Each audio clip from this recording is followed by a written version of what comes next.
Right. Welcome back, everybody. We are here in the middle of 1 Samuel, chapter 21 here. And, yeah, it's time for another day of Bible reading in our 30-day challenge here of reading the entire Catholic Bible. So, let's see how we do. I think today we've got planned to finish the entire book of 1 Samuel here. And we're going to continue on to 2 Samuel and read the entire book of 2 Samuel. So, it's going to be a lot of reading today. We're looking at over 30 chapters of reading here. So, it's no light feat.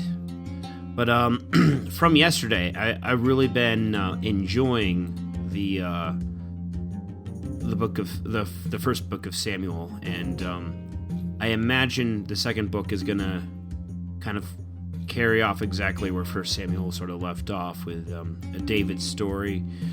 It's very, how can I say this? It's very much like, I don't mean to diminish the scripture, but it flows like a soap opera in a way, and I think that's what keeps these books fairly entertaining to read, if you know what I'm saying. It's very, yeah. There's a certain, like, I love the narrative here. Like, whoever wrote 1 Samuel, I think, is maybe one of my favorite, like, authors in the Bible. And we don't actually know who wrote 1 Samuel, do we? Because it probably wasn't actually Samuel. Samuel ends up dying, like, not even halfway through, right? So, yeah. Anyways, we're here. We're going to finish all the Samuels today. That's our goal. So, let's get started. And David came to Noba, to Achimelech, the priest. And Achimelech was astonished at David's coming, and he said to him, Why art thou alone, and no man with thee? And David said to Achimelech the priest, The king hath commanded me a business, and said, Let no man know the thing for which thou art sent by me, and what manner of commands I have given thee. And I have appointed my servants to such and such a place. Now therefore, if thou have anything at hand, though it were but 5 loaves, give me, or whatsoever thou canst find. And the priest answered David, saying, I have no common bread at hand, but only holy bread. If the young men be clean, especially from women. David answered the priest and said to him, Truly, as to what concerneth women, we have refrained ourselves from yesterday and the day before, when we came out. The vessels of the young men were holy.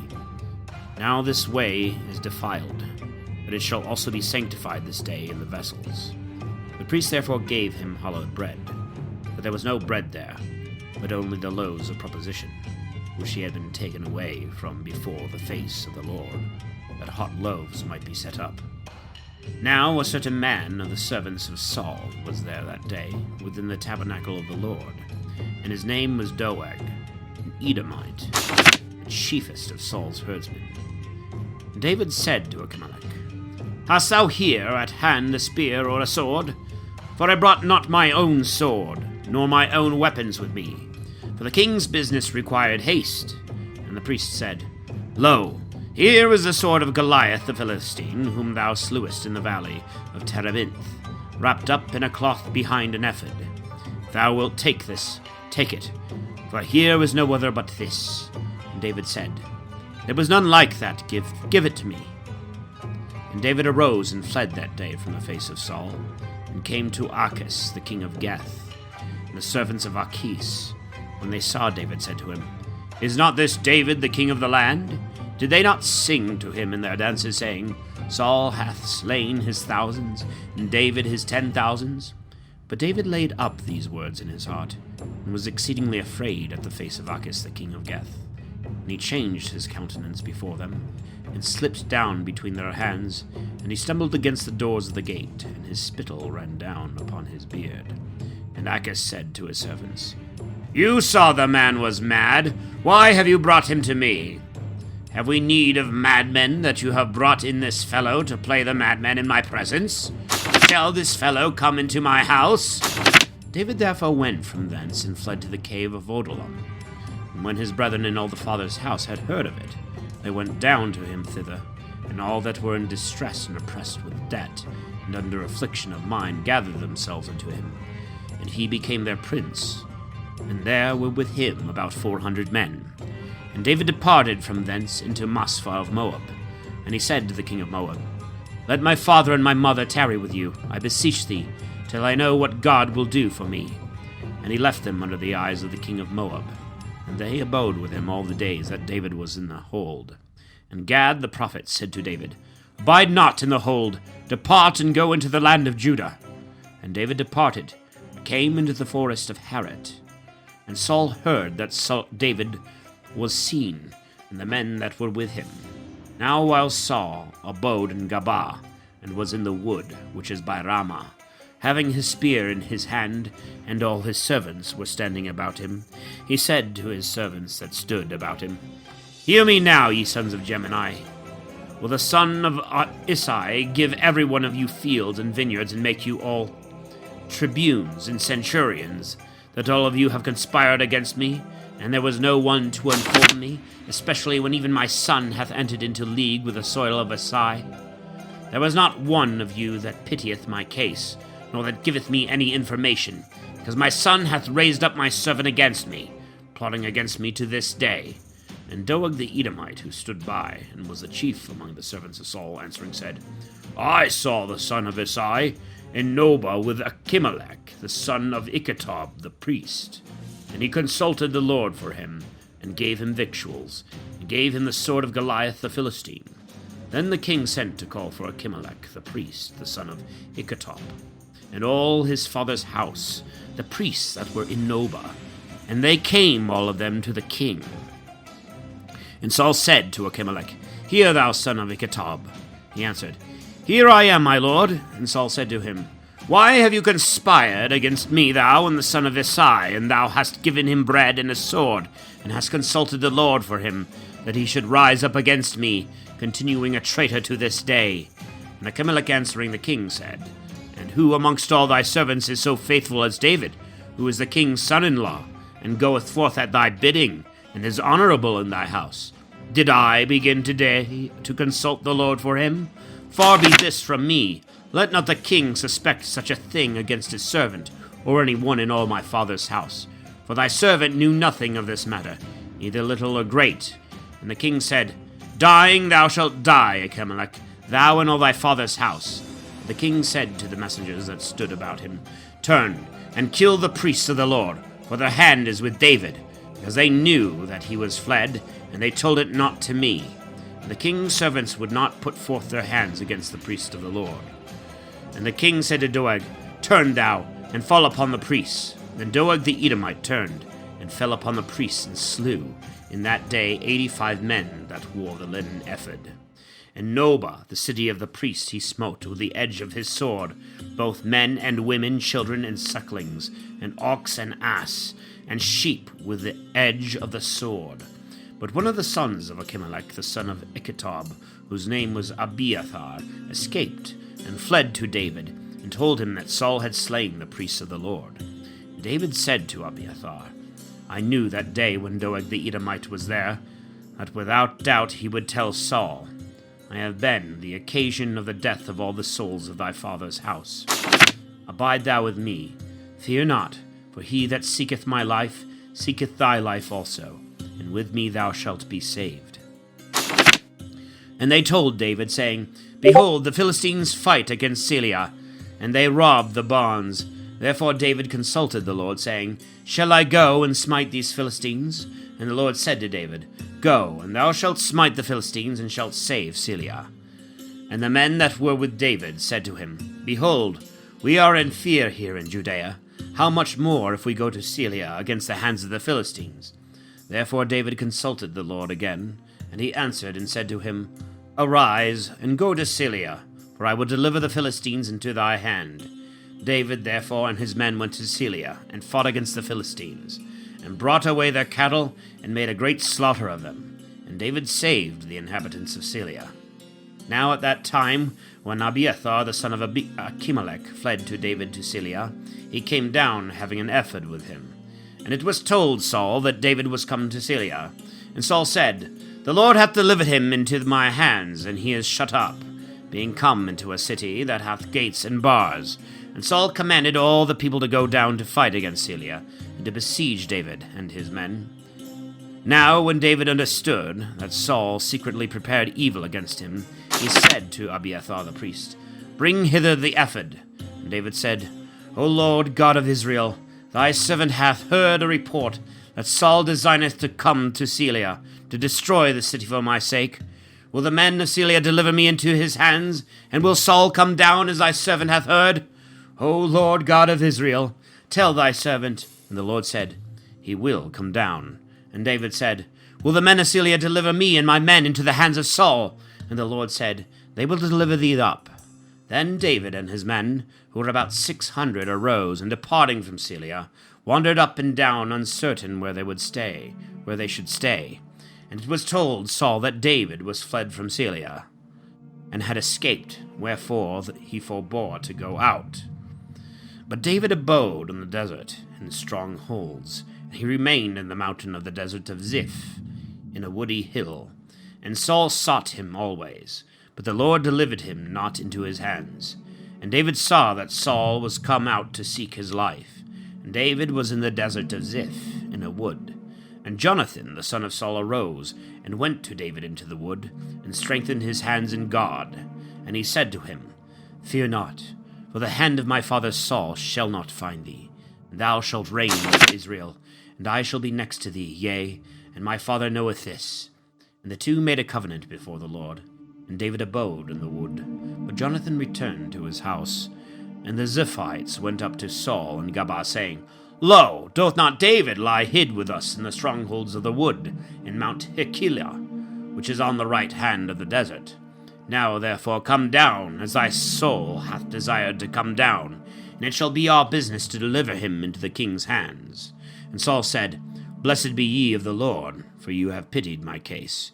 Go therefore, I pray you, and use all diligence, and curiously inquire, and consider the place where his foot is, and who hath seen him there.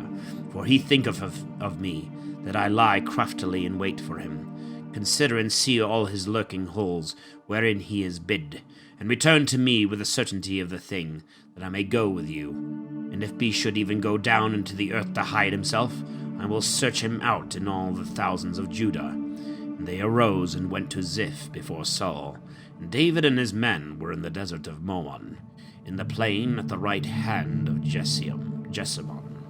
Then Saul and his men went to seek him. And it was told David, and forthwith he went down to the rock and abode in the wilderness of Maon. And when Saul had heard of it, he pursued after David in the wilderness of Maon. And Saul went on this side of the mountain, and David and his men were on the other side of the mountain. And David despaired of being able to escape from the face of Saul. Saul and his men encompassed David and his men round about to take them. And a messenger came to Saul, saying, Make haste to come, for the Philistines have poured in themselves upon the land. Wherefore Saul returned, leaving the pursuit of David, and went to meet the Philistines. For this cause they called that place the Rock of Division. Then David went up from thence, and dwelt in the strongholds of Engadi. And when Saul was returned from following the Philistines, they told him, saying, Behold, David is in the desert of Engadi. Saul therefore took 3,000 chosen men out of all Israel, and went out to seek after David and his men, even upon the most craggy rocks, which are accessible only to wild goats. And he came to the sheepcotes, which were in his way, and there was a cave into which Saul went, to ease nature. Now David and his men lay hid in the inner part of the cave, and the servants of David said to him, Behold, the day of which the Lord said to thee, I will deliver thy enemy unto thee, that thou mayest do to him as it shall seem good in thy eyes. Then David arose, and secretly cut off the hem of Saul's robe. After which David's heart struck him, because he had cut off the hem of Saul's robe. And he said to his men, The Lord be merciful unto me, that I may do no such thing to my master the Lord's anointed, as to lay my hand upon him, because he is the Lord's anointed. And David stopped his men with his words, and suffered them not to rise against Saul. But Saul, rising up out of the cave, went on his way. And David also rose up after him, and going out of the cave, cried after Saul, saying, My lord, the king! And Saul looked behind him.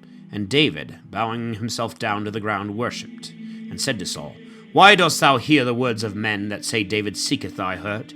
Behold, this day thy eyes have seen that the Lord hath delivered thee into my hand in the cave, and I had a thought to kill thee. But my eye hath spared thee, for I said, I will not put out my hand against my Lord, because he is the Lord's anointed. Moreover, see and know, O my father, the hem of thy robe in my hand, that when I cut off the hem of thy robe, I would not put out my hand against thee.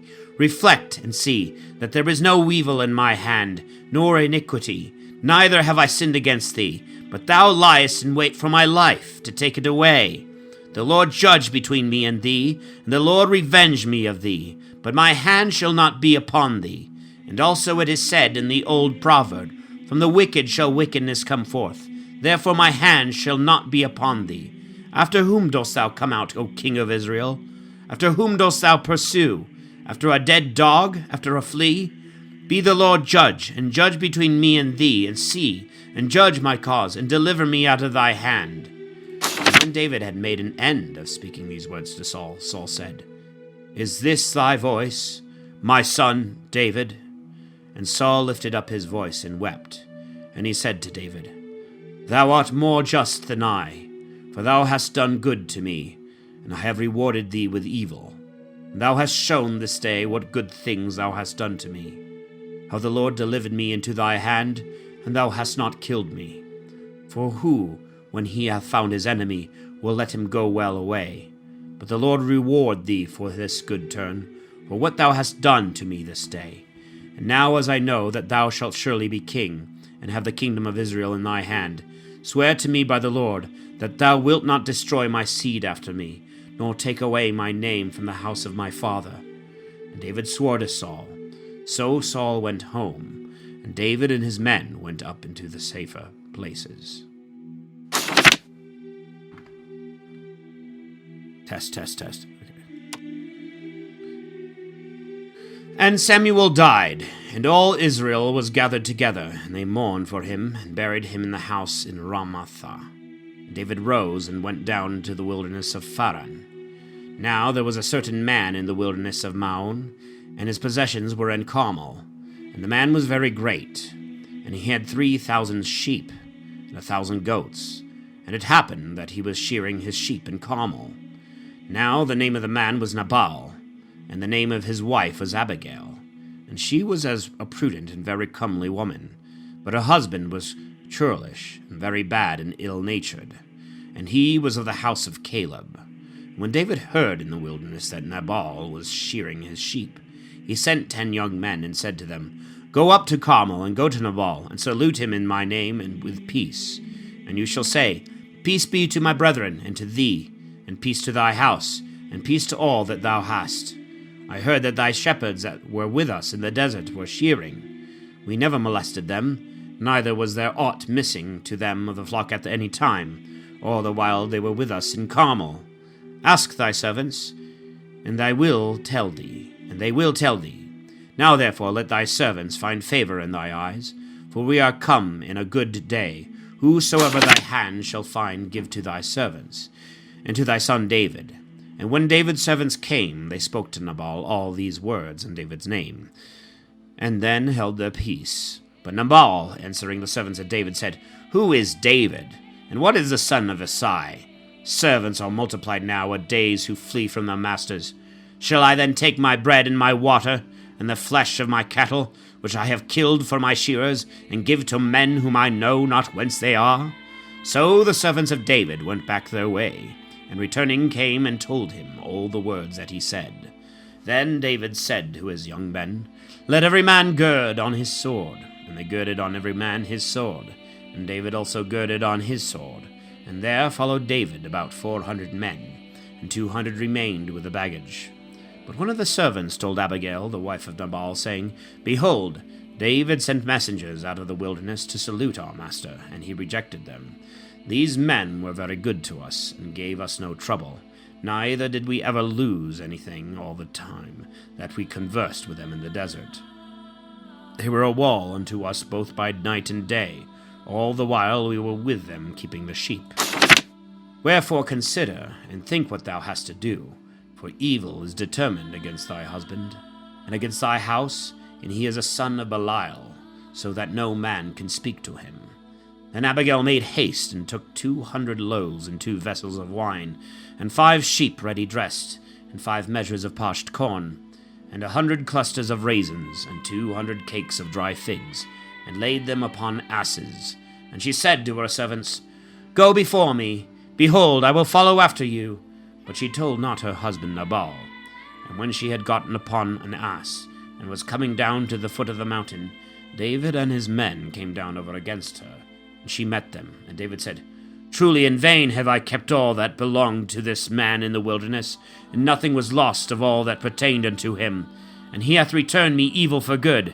May God do so, and add more to the foes of David, if I leave of all that belonged to him till the morning, any that pisseth against the wall.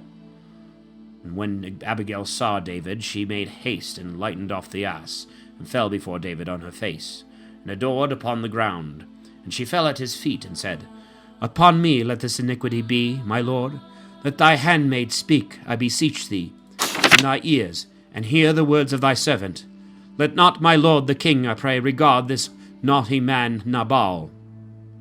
For according to his name he is a fool, and folly is with him.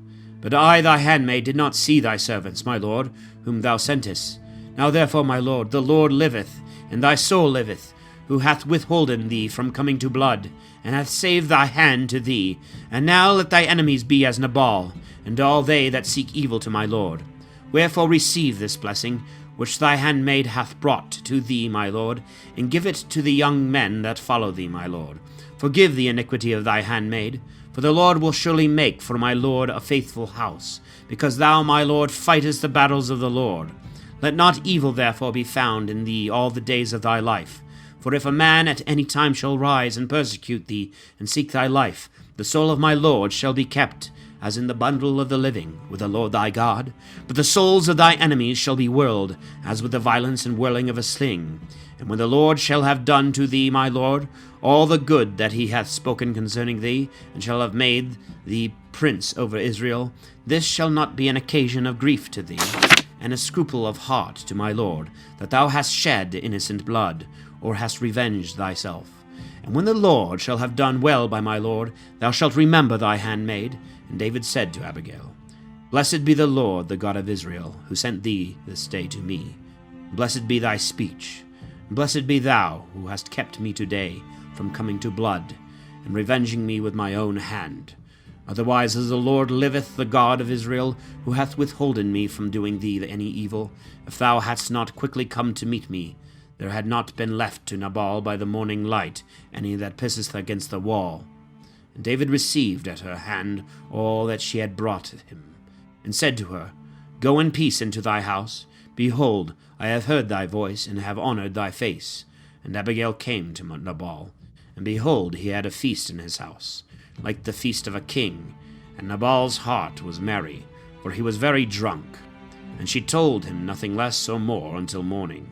But early in the morning, when Nabal had digested his wine, his wife told him these words, and his heart died within him, and became as a stone. And after 10 days had passed, the Lord struck Nabal, and he died.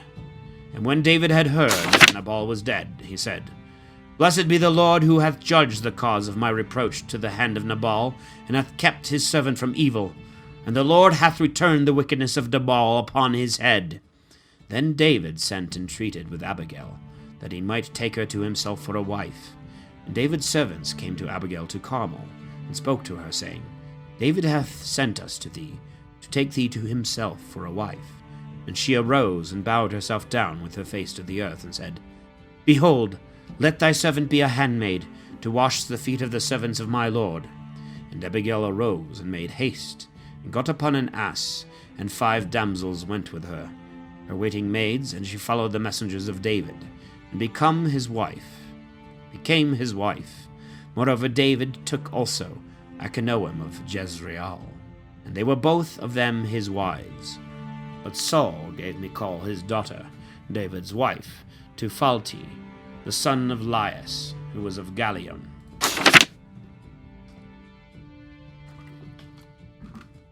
And the men of Ziph came to Saul and Gabaa, saying, Behold, David is hid in the hill of Hachilah, which is over against the wilderness. And Saul arose, and went down to the wilderness of Ziph, having with him 3,000 chosen men of Israel, to seek David in the wilderness of Ziph.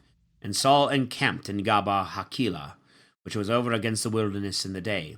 And David abode in the wilderness, and seeing that Saul was come after him into the wilderness, he sent spies, and learned that he was most certainly come thither. David arose secretly, and came to the place where Saul was.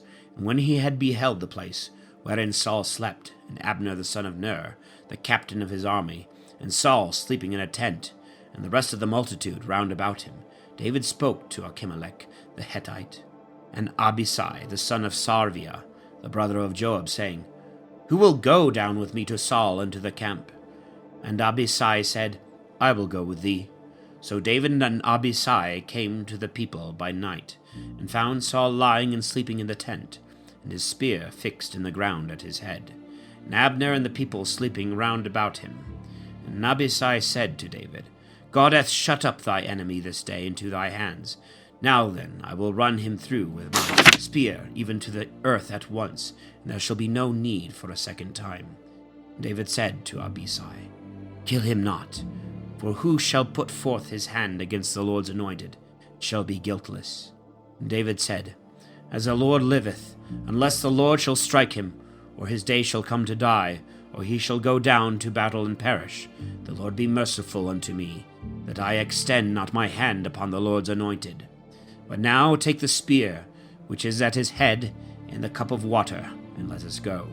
So David took the spear, and the cup of water which was at Saul's head, and they went away, and no man saw it, or knew it, or awaked. But they were all asleep, for a deep sleep from the Lord was fallen upon them.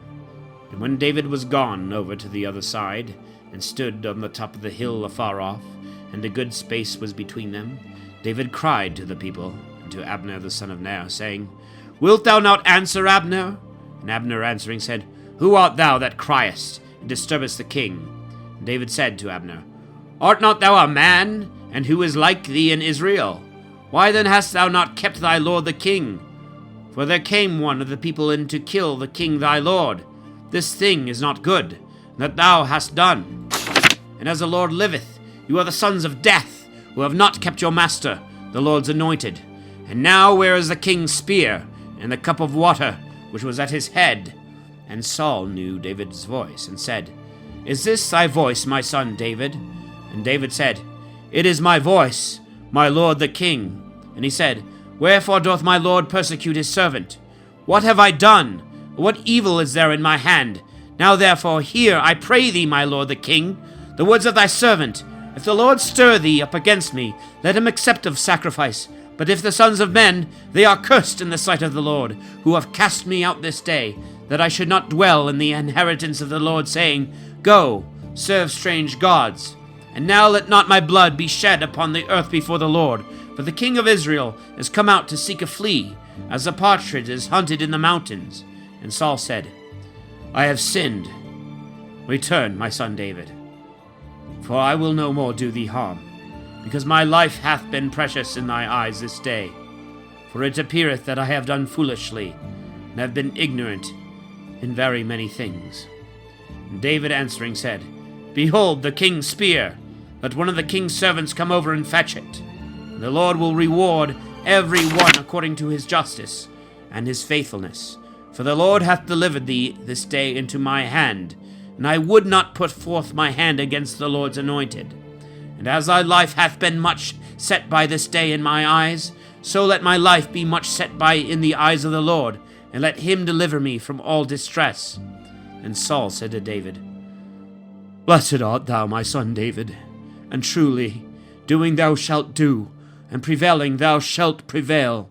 And David went on his way, and Saul returned to his place. And David said in his heart, I shall gone, day other fall into the hands of Saul. Is it not better for me to flee, and to be saved in the land of the Philistines, that Saul may despair of me, and cease to seek me in all the coasts of Israel? I will flee then out of his hands. And David arose and went away.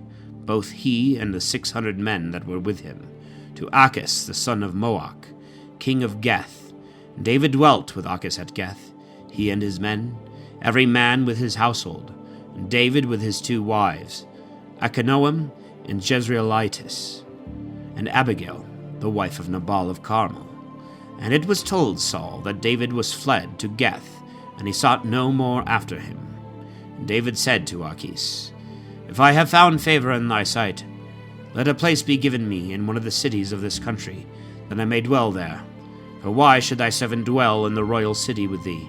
Then Achis gave him Siklag that day, for which reason Siklag belongeth to the kings of Judah unto this day. And the time that David dwelt in the country of the Philistines was 4 months. And David and his men went up, and pillaged Geshuri, and Garzi, and the Amalekites, for these were of the old inhabitants of the countries, as men go to Sur, even to the land of Egypt. And David wasted all the land, and left neither man nor woman alive, and took away the sheep, and the oxen, and the asses, and the camels, and the apparel, and returned, and came to Achis. And Achis said to him, Whom hast thou gone against to today? David answered, Against the south of Judah, and against the south of Jerahmeel, and against the south of Kenny. And David saved neither man nor woman, neither brought he any of them to Geth, saying, Lest they should speak against us. So did David, and such was his proceeding all the days that he dwelt in the country of the Philistines. And Achis believed David, saying, He hath done much harm to his people Israel, therefore he shall be my servant forever.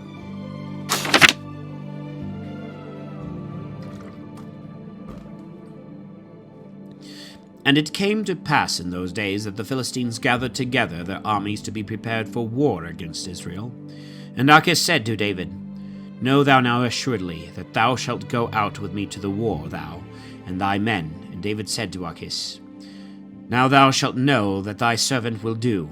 And Achis said to David, And I will appoint thee to guard my life forever. Now Samuel was dead, and all Israel mourned for him, and buried him in Ramathah his city. And Saul had put away all the magicians and soothsayers out of the land, and the Philistines were gathered together, and came and camped in Sunam. And Saul also gathered together all Israel, and came to Gilboa. And Saul saw the army of the Philistines, and was afraid, and his heart was very much dismayed.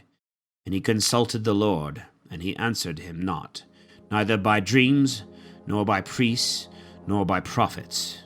And Saul said to his servants, Seek me a woman that hath a divining spirit, and I will go to her, and inquire by her. And his servant said to him, There is a woman that hath a divining spirit, at Endor. Then he disguised himself, and put on other clothes, and he went, and 2 men with him. And they came to the woman by night. And he said to her, Divine to me by thy divining spirit, and bring me up him whom I shall tell thee. And the woman said to him, Behold, thou knowest all that Saul hath done, and how he hath rooted out the magicians and soothsayers from the land. Why then dost thou lay a snare for my life, to cause me to be put to death? And Saul swore unto her by the Lord, saying, As the Lord liveth, there shall no evil happen to thee for this thing. And the woman said to him, Whom shall I bring up to thee? And he said, Bring me up Samuel. And when the woman saw Samuel, she cried out with a loud voice, and said to Saul, Why hast thou deceived me? For thou art Saul. And the king said to her, Fear not, what hast thou seen? And the woman said to Saul, I saw gods ascending out of the earth. And he said to her, What form is he of?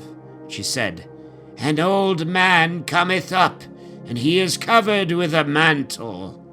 And Saul understood that it was Samuel, and he bowed himself with his face to the ground and adored. And Samuel said to Saul, Why hast thou disturbed my rest, that I should be brought up?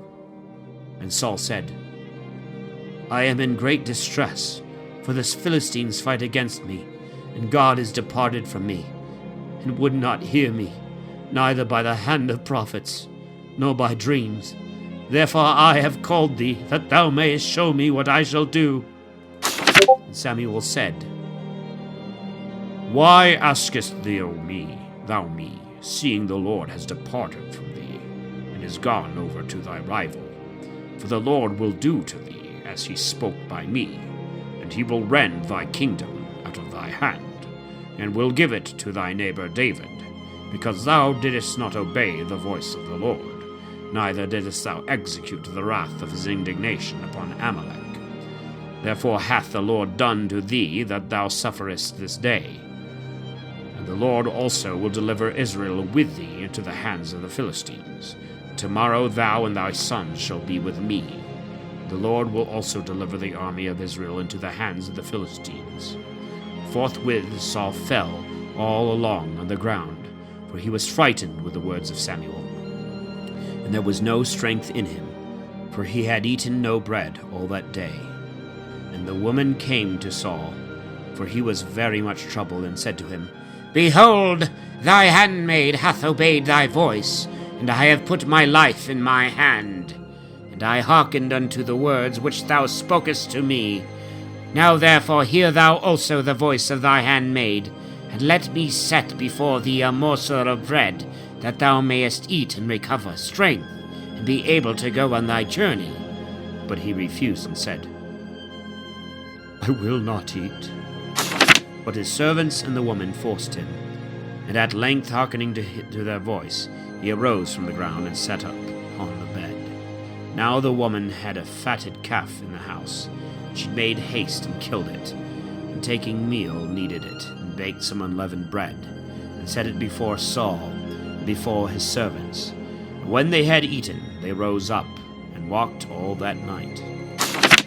Now all the troops of the Philistines were gathered together to Aphek, and Israel also camped by the fountain which is in Jezreel. And the lords of the Philistines marched with their hundreds and their thousands. But David and his men were in the rear with Achish. And the princes of the Philistines said to Achish, What mean these Hebrews? And Achish said to the princes of the Philistines, Do you not know David, who was the servant of Saul the king of Israel, and hath been with me many days or years? And I have found no fault in him, since the day that he fled over to me until this day. But the princes of the Philistines were angry with him. And they said to him, Let this man return and abide in his place, which thou hast appointed him, and let him not go down with us to battle, lest he be an adversary to us, when we shall begin to fight. For how can he otherwise appease his master, but with our heads? Is not this David, to whom they sung in their dances, saying, Saul slew his thousands, and David his 10,000s? Then Achish called David, and said to him, As the Lord liveth, thou art upright and good in my sight. So is thy going out, and thy coming in with me in the army. And I have not found my evil in thee, since the day that thou camest to me unto this day. But thou pleasest not the lords. Return therefore, and go in peace, and offend not the eyes of the princes of the Philistines. And David said to Achish, But what have I done? And what hast thou found in me thy servant, from the day that I have been in thy sight until this day, that I may not go and fight against the enemies of my lord the king? And Achish answering said to David, I know that thou art good in my sight, as an angel of God. But the princes of the Philistines have said, Ye shall not go up with us to the battle. Therefore arise in the morning, thou, and the servants of thy lord, who came with thee, and when you are up before day, and it shall begin to be light, go on your way. So David and his men arose in the night, that they might set forward in the morning, and return to the land of the Philistines, and the Philistines went up to Jezreel.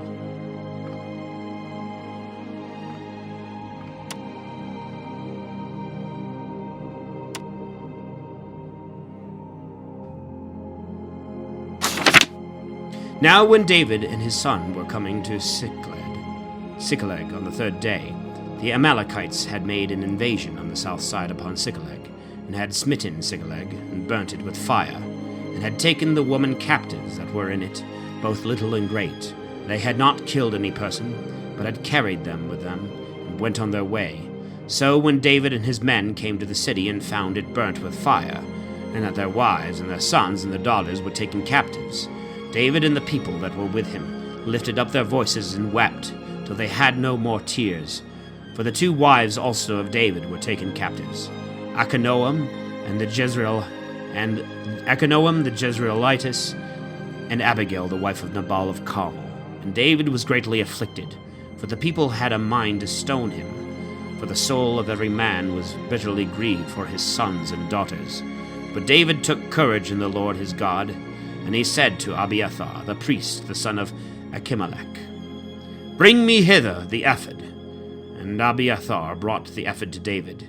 And David consulted the Lord, saying, "Shall I pursue after these robbers, and shall I overtake them or not?" And the Lord said to him, "Pursue after them, for thou shalt surely overtake them and recover the prey." So David went, he and the 600 men that were with him. And they came to the torrent Besor, and some being weary stayed there. But David pursued, he and 400 men. For 200 stayed, who being weary could not go over the torrent Besor. And they found an Egyptian in the field, and brought him to David. And they gave him bread to eat and water to drink, as also a piece of a cake of figs, and 2 bunches of raisins. And when he had eaten them, his spirit returned, and he was refreshed, for he had not eaten bread nor drunk water 3 days and 3 nights. And David said to him, "To whom dost thou belong, or whence dost thou come?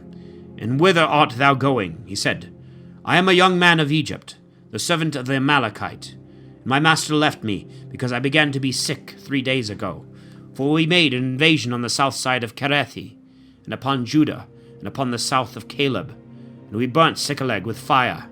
And David said to him, "Canst thou bring me to this company?" And he said, "Swear to me by God that thou wilt not kill me, nor deliver me into the hands of my master, and I will bring thee to this company." And David swore to him. When he had brought him, behold, they were lying spread upon all the ground, eating and drinking, as it were keeping a festival day, for all the prey and the spoils which they had taken out of the land of the Philistines, and out of the land of Judah. And David slew them from the evening until the evening of the next day, and there escaped not a man of them, but 400 young men, who had gotten upon camels and fled. So David recovered all that the Amalekites had taken, and he rescued his 2 wives. And there was nothing missing, small or great, neither of their sons or their daughters, nor of the spoils, and whatsoever they had taken. David recovered all, and he took all the flocks and the herds, and made them go before him. And they said, "This is the prey of David." And David came to the 200 men, who being weary had stayed, and were not able to follow David, and he had ordered them to abide at the torrent Besor. And they came out to meet David, and the people that were with him, and David, coming to the people, saluted them peaceably.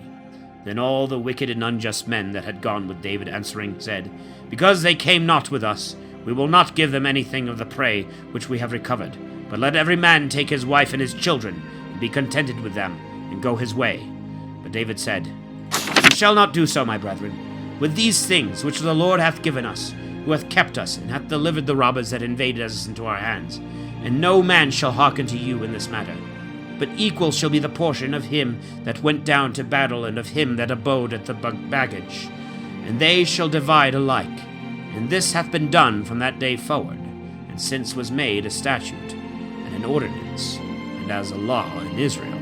Then David came to Siklag, and sent presents of the prey to the ancients of Judah his neighbors, saying, "Receive a blessing of the prey of the enemies of the Lord, to them that were in Bethel, and that were in Ramoth to the south, and to them that were in Jether, to them that were in Aurora, and that were in Sephomoth, and that were in Esthemoth, and that were in Rachal, and that were in the cities of Jerahmeel, and that were in the cities of Kenny, and that were in Armah, and that were in the lake Asan, and that were in Athak, and that were in Hebron, and to the rest that were in those places in which David had abode with his men." And the Philistines fought against Israel, and the men of Israel fled from before the Philistines, and fell down, slain in Mount Gilboa. And the Philistines fell upon Saul, and upon his sons, and they slew Jonathan, and Abinadab, and Malchishua, the sons of Saul. and the whole weight of the battle was turned upon Saul, and the archers overtook him, and he was grievously wounded by the archers. Then Saul said to his armor-bearer, Draw thy sword and kill me, lest these uncircumcised come and slay me, and mock me. And his armor-bearer would not, for he was struck with exceeding great fear. Then Saul took his sword, and fell upon it. And when his armor-bearer saw this, to wit that Saul was dead, he also fell upon his sword and died with him. So Saul died, and his 3 sons, and his armor-bearer, and all his men, that same day together. And the men of Israel that were beyond the valley, and beyond the Jordan, seeing that the Israelites were fled, and that Saul was dead, and his sons forsook their cities, and fled, and the Philistines came and dwelt there. And on the morrow the Philistines came to strip the slain, and they found Saul and his 3 sons lying in Mount Gilboa. And they cut off Saul's head, and stripped him of his armor, and sent into the land of the Philistines round about, to publish it in the temples of their idols, and among their people. And they put his armor in the temple of Ashtaroth, but his body they hung on the wall of Bethan. Now when the inhabitants of Jabes Galad had heard all that the Philistines had done to Saul, and all the most valiant men arose, and walked all the night, and took the body of Saul and the bodies of his sons from the wall of Bethan, and they came to Jabes Galad, and burnt them there. And they took their bones and buried them in the wood of Jabez, and fasted 7 days. Now it came to pass, after Saul was dead, that David returned from the slaughter of the Amalekites, and abode 2 days in Siklag. And on the 3rd day there appeared a man who came out of Saul's camp, with his garments rent, and dust strewed on his head. And when he came to David, he fell upon his face, and adored. And David said to him, From whence comest thou? And he said to him, I am fled out of the camp of Israel. And David said unto him, What is the matter that is come to pass? Tell me. He said, The people are fled from the battle, and many of the people are fallen and dead. Moreover, Saul and Jonathan his son are slain. And David said to the young man that told him, How knowest thou that Saul and Jonathan his son are dead? And the young man that told him said, I came by chance upon Mount Gilboa. And Saul leaned upon his spear, and the chariots and horsemen drew nigh unto him. And looking behind him, and seeing me, he called me, and I answered, Here am I. And he said to me, Who art thou? And I said to him, I am an Amalekite. And he said to me, Stand over me, and kill me, for anguish is come upon me. And as yet my whole life is in me, so standing over him, I killed him, for I knew that he could not live after the fall. And I took the diadem that was on his head, and the bracelet that was on his arm, and have brought them hither to thee, my lord. Then David took hold of his garments and rent them, and likewise all the men that were with him. And they mourned and wept, and fasted until evening for Saul, and for Jonathan his son, and for the people of the Lord, for the house of Israel, because they were fallen by the sword. David said to the young man that told him, Whence art thou? He answered, I am the son of a stranger of Amali. David said to him, Why didst thou not fear to put out thy hand to kill the Lord's anointed? And David, calling one of his servants, said, Go near and fall upon him. And he struck him so that he died. David said to him, Thy blood be upon thy own head, for thy own mouth hath spoken against thee, saying, I have slain the Lord's anointed.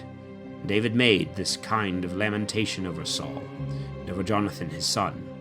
Also he commanded that they should teach the children of Judah the use of the bow, as it is written in the book of the just. And he said, Consider, O Israel, for them that are dead, wounded on thy high places. The illustrious of Israel are slain upon thy mountains. How are the valiant fallen? Tell it not in Geth, publish it not in the streets of Askelon. Lest the daughters of the Philistines rejoice, lest the daughters of the uncircumcised triumph. Ye mountains of Gilboa, let neither dew nor rain come upon you, neither be thy fields of first fruits. For there was cast away the shield of the valiant, the shield of Saul, as though he had not been anointed with oil. From the blood of the slain, from the fat of the valiant, the arrow of Jonathan never turned back, and the sword of Saul did not return empty. Saul and Jonathan, lovely and comely in their life, even in death they were not divided. They were swifter than eagles, stronger than lions. Ye daughters of Israel, weep over Saul, who clothed you with scarlet and delights, who gave ornaments of gold for your attire. How are the valiant fallen in battle? Jonathan slain in the high places. I grieve for thee, my brother Jonathan, exceedingly beautiful, the amiable to me above the love of the women. As the mother loveth her only son, so did I love thee. How are the valiant fallen, and the weapons of war perished?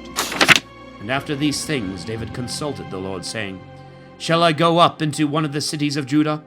And the Lord said to him, Go up. And David said, Whither shall I go up? And he answered him, Into Hebron.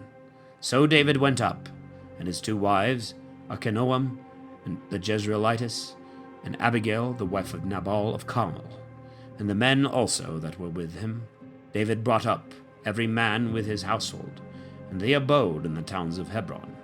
And the men of Judah came and anointed David there, to be king over the house of Judah. And it was told David that the men of Jabesh-Gilead had buried Saul. David therefore sent messengers to the men of Jabesh-Gilead, and said to them, Blessed be you to the Lord, who have shown this mercy to your master Saul, and have buried him. And now the Lord surely will render you mercy and truth. And I also will requite you for this good turn, because you have done this thing. Let your hands be strengthened, and be ye men of valor. For although your master Saul be dead, yet the house of Judah hath anointed me to be their king. But Abner, the son of Ner, general of Saul's army, took Isobeth, the son of Saul, and led him about the camp, and made him king over Galaad, and over Geshuri, and over Jezreel, and over Ephraim, and over Benjamin, and over all Israel. Ishbosheth, the son of Saul, was 40 years old when he began to reign over Israel, and he reigned 2 years, and only the house of Judah followed David. And the number of the days that David abode, reigning in Hebron of the house of Judah, was 7 years and 6 months.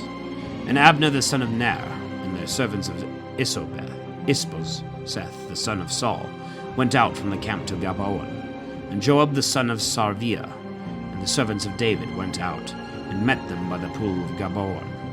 And when they were come together, they sat down over against one another, the one on one side of the pool, and the other on the other side. And Abner said to Joab, Let the young men rise and play before us. And Joab answered, Let them rise. Then there arose and went over 12 in number of Benjamin, the part of Ishbosheth, the son of Saul, and 12 of the servants of David, and every one catching his fellow by the head, thrust his sword into the side of his adversary, and they fell down together. And the name of the place was called the Field of the Valiant, in Gabaon. And there was a very fierce battle that day, and Abner was put to flight with the men of Israel by the servants of David. And there were the 3 sons of Sarviah there, Joab and Abisai and Asael. Now Asael was the most swift runner, like one of the roes that abide in the woods. And Asael pursued after Abner, and turned not to the right hand nor to the left from following Abner. And Abner looked behind him and said, Art thou Asael? And he answered, I am. And Abner said to him, Go to the right hand or to the left, and lay hold on one of the young men, and take thee his spoils. But Asael would not leave off following him close. And again Abner said to Asael, Go off, and do not follow me, lest I be obliged to stab thee to the ground, and I shall not be able to hold up my face to Joab thy brother. But he refused to hearken to him, and would not turn aside. Wherefore Abner struck him with a spear and with a backstroke in the groin, and thrust him through, and he died upon the spot. And all that came to the place where Asael fell down and died stood still. Now while Joab and Abisai pursued after Abner, the sun went down, and they came as far as the hill of the aqueduct that lieth over against the valley by the way of the wilderness in Gabaon. And the children of Benjamin gathered themselves together to Abner, and being joined in one body, they stood on the top of the hill. And Abner cried out to Joab and said, Shall thy sword rage unto utter destruction? Knowest thou not that it is dangerous to drive a people to despair? How long dost thou defer to bid the people cease from pursuing after their brethren? And Joab said, As the Lord liveth, if thou hast spoke sooner, Even in the morning the people should have retired from pursuing after their brethren. Then Joab sounded the trumpet, and all the army stood still, and did not pursue after Israel any farther, nor fight any more. And Abner and his men walked all that night through the plains, and they passed the Jordan, and having gone through all Beth-horon, came to the camp. And Joab returning, after he had left Abner, assembled all the people, and there were wanting of David's servants 19 men, beside Asiel. But the servants of David had killed of Benjamin, and of the men that were with Abner, 360, who all died. And they took Asiel, and buried him in the sepulchre of his father in Bethlehem. And Joab, and the men that were with him, marched all the night, and they came to Hebron at break of day. Now there was a long war between the house of Saul and the house of David, David prospering and growing always stronger and stronger, but the house of Saul decaying daily. And sons were born to David in Hebron. His firstborn was Ammon of Icanoam, and the Jezreelites, and his second, Kaliab of Abigail, the wife of Nabal of Carmel, and the third, Absalom, the son of Maacah, the daughter of Tholmai, king of Geshur, and the fourth, Adonias, the son of Haggith, and the fifth, Sephathiah, the son of Abital, and the sixth, Jethram, of Eglah, the wife of David. These were born to David in Hebron. Now where there was war between the house of Saul and the house of David, Abner the son of Ner ruled the house of Saul. And Saul had a concubine named Resphah, the daughter of Aiah. And Isbosheth said to Abner, Why didst thou go into my father's concubine?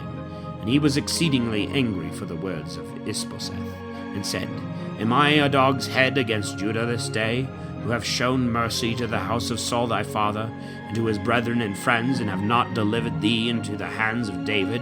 And hast thou sought this day against me to charge me with a matter of concerning a woman?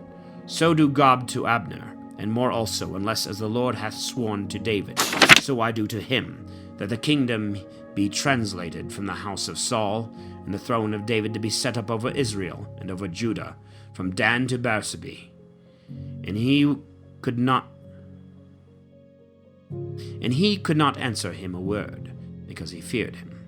Abner therefore sent messengers to David for himself, saying, Whose is the land? And that they should say, Make a league with me, and my hand shall be with thee, and I will bring all Israel to thee. And he said, Very well, I will make a league with thee, but one thing I require of thee, saying, Thou shalt not see my face before thou bring Michal the daughter of Saul, so thou shalt come and see me. And David sent messengers to Isbosheth, the son of Saul, saying, Restore my wife Michal, whom I espoused to me for 100 foreskins of the Philistines. And Isbosheth sent, and took her from her husband Phaltiel, the son of Lais. And her husband followed her, weeping as far as Bahurim. And Abner said to him, Go and return. And he returned. Abner also spoke to the ancients of Israel, saying, Both yesterday and the day before you sought for David, that he might reign over you. Now then do it, because the Lord hath spoken to David, saying, By the hand of my servant David will save my people Israel from the hands of the Philistines, and of all their enemies. And Abner spoke also to Benjamin, and he went to speak to David in Hebron, all that seemed good to Israel and to all Benjamin. And he came to David in Hebron with 20 men. And David made a feast for Abner, and his men that came with him. And Abner said to David, I will rise, that I may gather all Israel unto thee, my lord the king, and may enter into a league with thee, that thou mayest reign over all as thy soul desireth. Now when David had brought Abner on his way, and he was gone in peace, immediately David's servants and Joab came, after having slain the robbers, with an exceedingly great booty. And Abner was not with David in Hebron, where he had now sent him away, and he was gone in peace. And Joab and all the army that was with him came afterwards. And it was told Joab that Abner the son of Ner came to the king, and he hath sent him away, and he is gone in peace. And Joab went into the king, and said, What hast thou done? Behold, Abner came to thee. Why didst thou send him away? And he is gone and departed. Knowest thou not Abner the son of Ner, that to this end he came to thee, that he might deceive thee, and to know thy going out and thy coming in, to know all thou dost? Then Joab, going out from David, sent messengers after Abner, and brought him back from the cistern of Sirah, David knowing nothing of it. And when Abner was returned to Hebron, Joab took him aside to the middle of the gate, to speak to him treacherously, and he stabbed him there in the groin, and he died, in revenge of the blood of Asiel his brother. When David heard of it, after the thing was now done, he said, I and my kingdom are innocent before the Lord forever of the blood of Abner the son of Ner, and may it come upon the head of Joab, upon all his father's house, and let there not fail from the house of Joab one that hath an issue of seed, or that is a leper, or that holdeth the distaff, or that falleth by the sword, or that wanteth bread. So Joab and Abishai his brother slew Abner, because he had killed their brother Asiel at Gabaon in the battle. And David said to Joab and to all the people that were with him, Rend your garments, and gird yourselves with sackcloth, and mourn before the funeral of Abner. And King David himself followed the bier. And when they had buried Abner in Hebron, King David lifted up his voice, and wept at the grave of Abner, and all the people also wept. And the king, mourning and lamenting over Abner, said, Not as cowards are wont to die, hath Abner died. Thy hands were not bound, nor thy feet laden with fetters. But as men fall before the children of iniquity, so didst thou fall. And all the people repeating it wept over him. When all the people came to take meat with David, while it was yet broad day, David swore, saying, So do God to me, and more also, if I taste bread or anything else before sunset. And all the people heard, and they were pleased, and all that the king did seemed good in the sight of all the people. And all the people and all Israel understood that day, that it was not the king's doing that Abner the son of Ner was slain. The king also said to his servants, Do you not know that a prince and great man is slain this day in Israel? But I as yet am tender, though anointed king, and these men the sons of Sarviah are too hard for me. The Lord reward him that doth evil according to his wickedness. And Isbosheth the son of Saul heard that Abner was slain in Hebron, and his hands were weakened, and all Israel was troubled. Now the son of Saul had 2 men captains of his bands. The name of the one was Baanah, and the other name of the other Rechab, the sons of Ramon, a Beerothite of the children of Benjamin. For Beeroth also was reckoned in Benjamin. And in the Beerothites fled into Gethaim, and were sojourners there until that time. And Jonathan the son of Saul had a son that was lame of his feet, for he was 5 years old when the tidings came of Saul and Jonathan from Jezreel. And his nurse took him up and fled, and as she made haste to flee, he fell and became lame, and his name was Mephibosheth. And the sons of Ramon and the Beerothite, Rechab and Baanah coming, went into the house of Isbosheth in the heart of the day, and he was sleeping upon his bed at noon. And the doorkeeper of the house, who was cleansing wheat, was fallen asleep. And they entered into the house secretly, taking ears of corn. And Rechab and Baanah his brother stabbed him in the groin, and fled away. For when they came into the house, he was sleeping upon his bed in a parlor, and they struck him and killed him.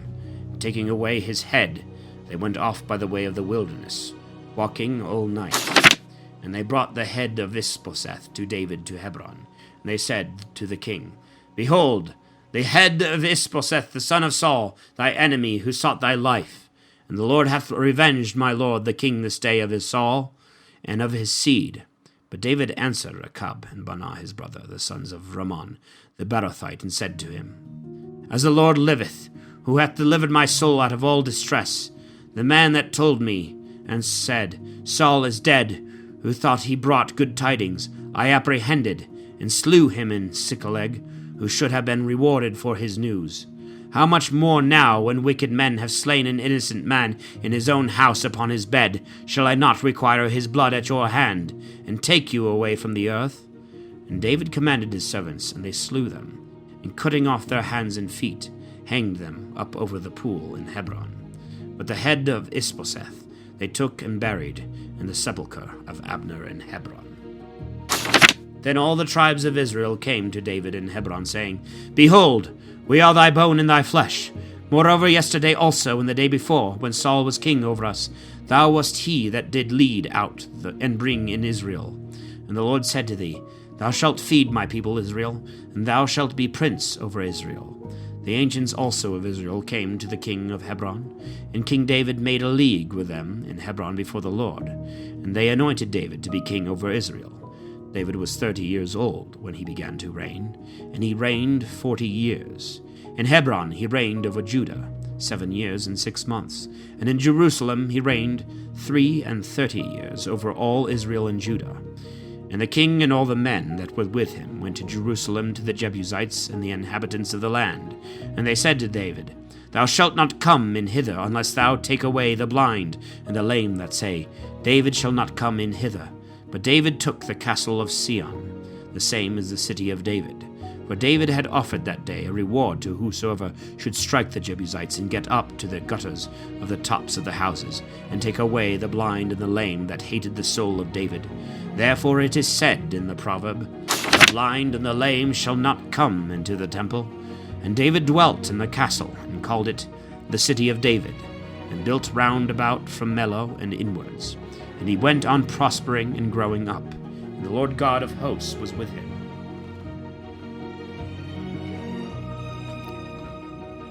And Hiram the king of Tyre sent messengers to David, and cedar trees, and carpenters, and masons for walls, and they built a house for David. And David knew that the Lord had confirmed him king over Israel, and that he had exalted his kingdom over his people Israel. And David took more concubines and wives of Jerusalem, after he was come from Hebron. And there were born to David other sons also and daughters. And these are the names of them that were born to him at Jerusalem: Samua and Sobab, and Nathan, and Solomon, and Jebahar, and Elisua, and Nepheg, and Japhia, and Elisama, and Elioda, and Nelphaleth. And the Philistines heard that they had anointed David to be king over Israel. And they all came to seek David. And when David heard of it, he went down to a stronghold. And the Philistines coming spread themselves in the valley of Raphaim. David consulted the Lord, saying, Shall I go up to the Philistines? And wilt thou deliver them into my hand? And the Lord said to David, Go up, for I will surely deliver the Philistines into thy hand. And David came to Baal-Pharazim, and defeated them there. And he said, The Lord hath divided my enemies before me, as waters are divided. Therefore the name of the place was called Baal-Pharazim. And they left there their idols, which David and his men took away. The Philistines came up again and spread themselves in the valley of Raphaim. And David consulted the Lord. Shall I go up against the Philistines? And wilt thou deliver them into my hands? He answered, Go not up against them, but fetch a compass behind them, and thou shalt come upon them over against the pear trees. When thou shalt hear the sound of one going in the tops of the pear trees, then shalt thou join battle. For then will the Lord go out before thy face to strike the army of the Philistines. And David did as the Lord had commanded him, and he smote the Philistines from Gabah until thou come to Gezer. And David again gathered together all the chosen men of Israel, 30,000. And David arose and went with all the people that were with him of the men of Judah to fetch the ark of God, upon which the name of the Lord of hosts is invoked, who sitteth over it upon the cherubims. And they laid the ark of God upon the new cart, and took it out to the house of Abinadab, who was in Gaba, and Ozah, and Ahio, the sons of Abinadab, drove the new cart. And when they had taken it out of the house of Abinadab, who was in Gaba, Ahio, having care of the ark of God, went before the ark.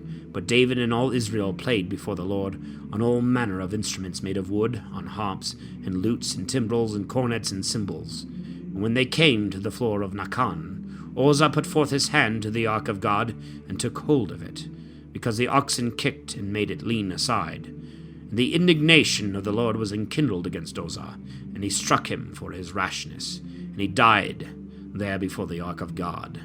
David was grieved because the Lord had struck Uzzah, and the name of that place was called the striking of Uzzah to this day. And David was afraid of the Lord that day, saying, How shall the ark of the Lord come to me? And he would not have the ark of the Lord brought in to himself into the city of David, but he caused it to be carried into the house of Obed-Edom the Gethite. And the ark of the Lord abode in the house of Obed-Edom the Gethite 3 months. And the Lord bless Obed-Edom and all his household. And it was told King David that the Lord had blessed Obed-Edom and all that he had, because of the ark of God.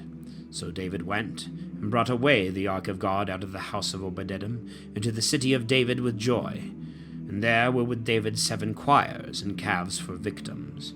And when they that carried the ark of the Lord had gone 6 paces, he sacrificed an ox and a ram. And David danced with all his might before the Lord. And David was girded with a linen ephod. And David and all the house of Israel brought the ark of the covenant of the Lord with joyful shouting, and with sound of trumpet. And when the ark of the Lord was come into the city of David, Michal, the daughter of Saul, looking out through a window, saw King David leaping and dancing before the Lord, and she despised him in her heart. And they brought the ark of the Lord and set it in its place in the midst of the tabernacle, which David had pitched for it. And David offered holocausts and peace offerings before the Lord. And when he had made an end of offering holocausts and peace offerings, he blessed the people in the name of the Lord of hosts. And he distributed to all the multitude of Israel, both men and women, to every one a cake of bread and a piece of roasted beef, and fine flour fried with oil. And all the people departed, every one to his house. And David returned to bless his own house. Michal, the daughter of Saul, coming out to meet David, said, How glorious was the king of Israel today, uncovering himself before the handmaids of his servants, and was naked, as if one of the buffoons should be naked. And David said to Michal, Before the Lord, who chose me rather than thy father, than all his house, and commanded me to be ruler over the people of the Lord in Israel, I will both play and make myself meaner than I have done, and I will be little in my own eyes. And with a handmaid of whom thou speakest, I shall appear more glorious. Therefore Michal, the daughter of Saul, had no child to the day of her death. And it came to pass, when the king sat in his house, and the Lord had given him rest on every side from all his enemies, he said to Nathan the prophet, Dost thou see that I dwell in a house of cedar, and the ark of God is lodged within skins? And Nathan said to the king, Go, do all that is in thy heart, because the Lord is with thee. But it came to pass that night that the word of the Lord came to Nathan, saying, Go, and say to my servant David, Thus saith the Lord, Shalt thou build me a house to dwell in? Whereas I have not dwelt in a house from the day that I brought the children of Israel out of the land of Egypt, even to this day, but have walked in a tabernacle and in a tent. In all the places that I have gone through with all the children of Israel, did ever I speak a word to any one of the tribes of Israel, whom I commanded to feed my people Israel, saying, Why have you not built me a house of cedar? And now thus shalt thou speak to my servant David. Thus saith the Lord of hosts, I took thee out of the pastures from following the sheep to be ruler over my people Israel, and I have been with thee whosoever thou hast walked, and have slain all thy enemies from before thy face, and I have made thee a great man, like unto the name of the great ones that are on the earth. And I will appoint a place for my people Israel, and I will plant them, and they shall dwell therein, and shall be disturbed no more. Neither shall the children of iniquity afflict them any more as they did before, from the day that I appointed judges over my people Israel. And I will give thee rest from all thy enemies, and the Lord foretelleth to thee that the Lord will make thee a house. And when thy days shall be fulfilled, and thou shalt sleep with thy fathers, I will raise up thy seed after thee, which shall proceed out of thy bowels, and I will establish his kingdom. He shall build a house to my name, and I will establish the throne of his kingdom forever. I will be to him a father, and he shall be to me a son. And if he commit any iniquity, I will correct him with the rod of men, with the stripes of the children of men. But my mercy I will not take away from him, as I took it from Saul, whom I removed from before my face. And thy house shall be faithful, and thy kingdom forever before thy face, and thy throne shall be firm forever. According to all these words and according to all this vision, so did Nathan speak to David. David went in and sat before the Lord, and said, Who am I, O Lord God, and what is my house, that thou hast brought me thus far? But yet this hath seemed little in thy sight, O Lord God, unless thou didst also speak of the house of thy Spirit for a long time to come. For this is the law of Adam, O Lord. And what can David say more unto thee? For thou knowest thy servant, O Lord God. For thy word's sake, and according to thy own heart, thou hast done all these great things, so that thou wouldest make it known to thy servant. Therefore thou art magnified, O Lord God, because there is none like to thee, neither is there any God besides thee, in all the things that we have heard with our ears. And what nation is there upon earth as thy people Israel, whom God went to redeem for a people to himself, and to make him a name, to do for them great and terrible things upon the earth before the face of thy people, whom thou redeemest to thyself out of Egypt, from the nations and their gods? For thou hast confirmed to thyself thy people Israel to be an everlasting people. And thou, O Lord God, art become their God. And now, O Lord God, raise up forever the word that thou hast spoken concerning thy servant and concerning his house, and do as thou hast spoken, that thy name may be magnified forever, and it may be said, The Lord of hosts is God over Israel. And the house of thy servant David shall be established before the Lord, because thou, O Lord of hosts, God of Israel, hast revealed to the ear thy servant, saying, I will build thee a house. Therefore hath thy servant found in his heart to pray this prayer to thee. And now, O Lord God, thou art God, and thy words shall be true, for thou hast spoken to thy servant these good things. And now begin, and bless the house of thy servant, that it may endure forever before thee, because thou, O Lord, hast spoken it. And with thy blessing, let the house of thy servant be blessed forever. And it came to pass after this, that David defeated the Philistines, and brought them down, and David took the bridle of tribute out of the hand of the Philistines. And he defeated Moab, and measured them with a line, casting them down to the earth. And he measured with 2 lines, one to put to death, and one to save alive. And Moab was made to serve David under tribute. David defeated also Adarezer, the son of Rehob, king of Sobah, when he went to extend his dominion over the river Euphrates. And David took from him 1,700 horsemen, and 20,000 footmen, and howled all the chariot horses, and only reserved of them for 100 chariots. And the Syrians of Damascus came to succor Adarezer, the king of Sobah. And David slew of the Syrians 20,000 men. And David put garrisons in Syria of Damascus, and Syria served David under tribute. And the Lord preserved David in all his enterprises, whithersoever he went. And David took the arms of gold, which the servants of Adarezer wore, and brought them to Jerusalem, and out of Bet, and out of Beroth, cities of Adarezer. King David took an exceedingly great quantity of brass. And thou, the king of Hamath, heard that David had defeated all the forces of Adarezer, and thou sent Joram his son to King David to salute him, to congratulate with him, and to return with him thanks, because he had fought against Adarezer and had defeated him. For though I was an enemy of Adarezer, and in his hand were vessels of gold, and vessels of silver, and vessels of brass, and King David dedicated them to the Lord, together with the silver and gold that he had dedicated of all the nations which he had subdued, of Syria and of Moab, and of the children of Ammon, and of the Philistines, and of Amalek, and of the spoils of Adarezer, the son of Rehob, king of Sobah. David also made himself a name when he returned after taking Syria and the valley of the salt pits, killing 18,000. And he put guards in Edom, and placed there a garrison, and all Edom was made to serve David. And the Lord preserved David in all enterprises he went about. And David reigned over all Israel. And David did judgment and justice to all his people.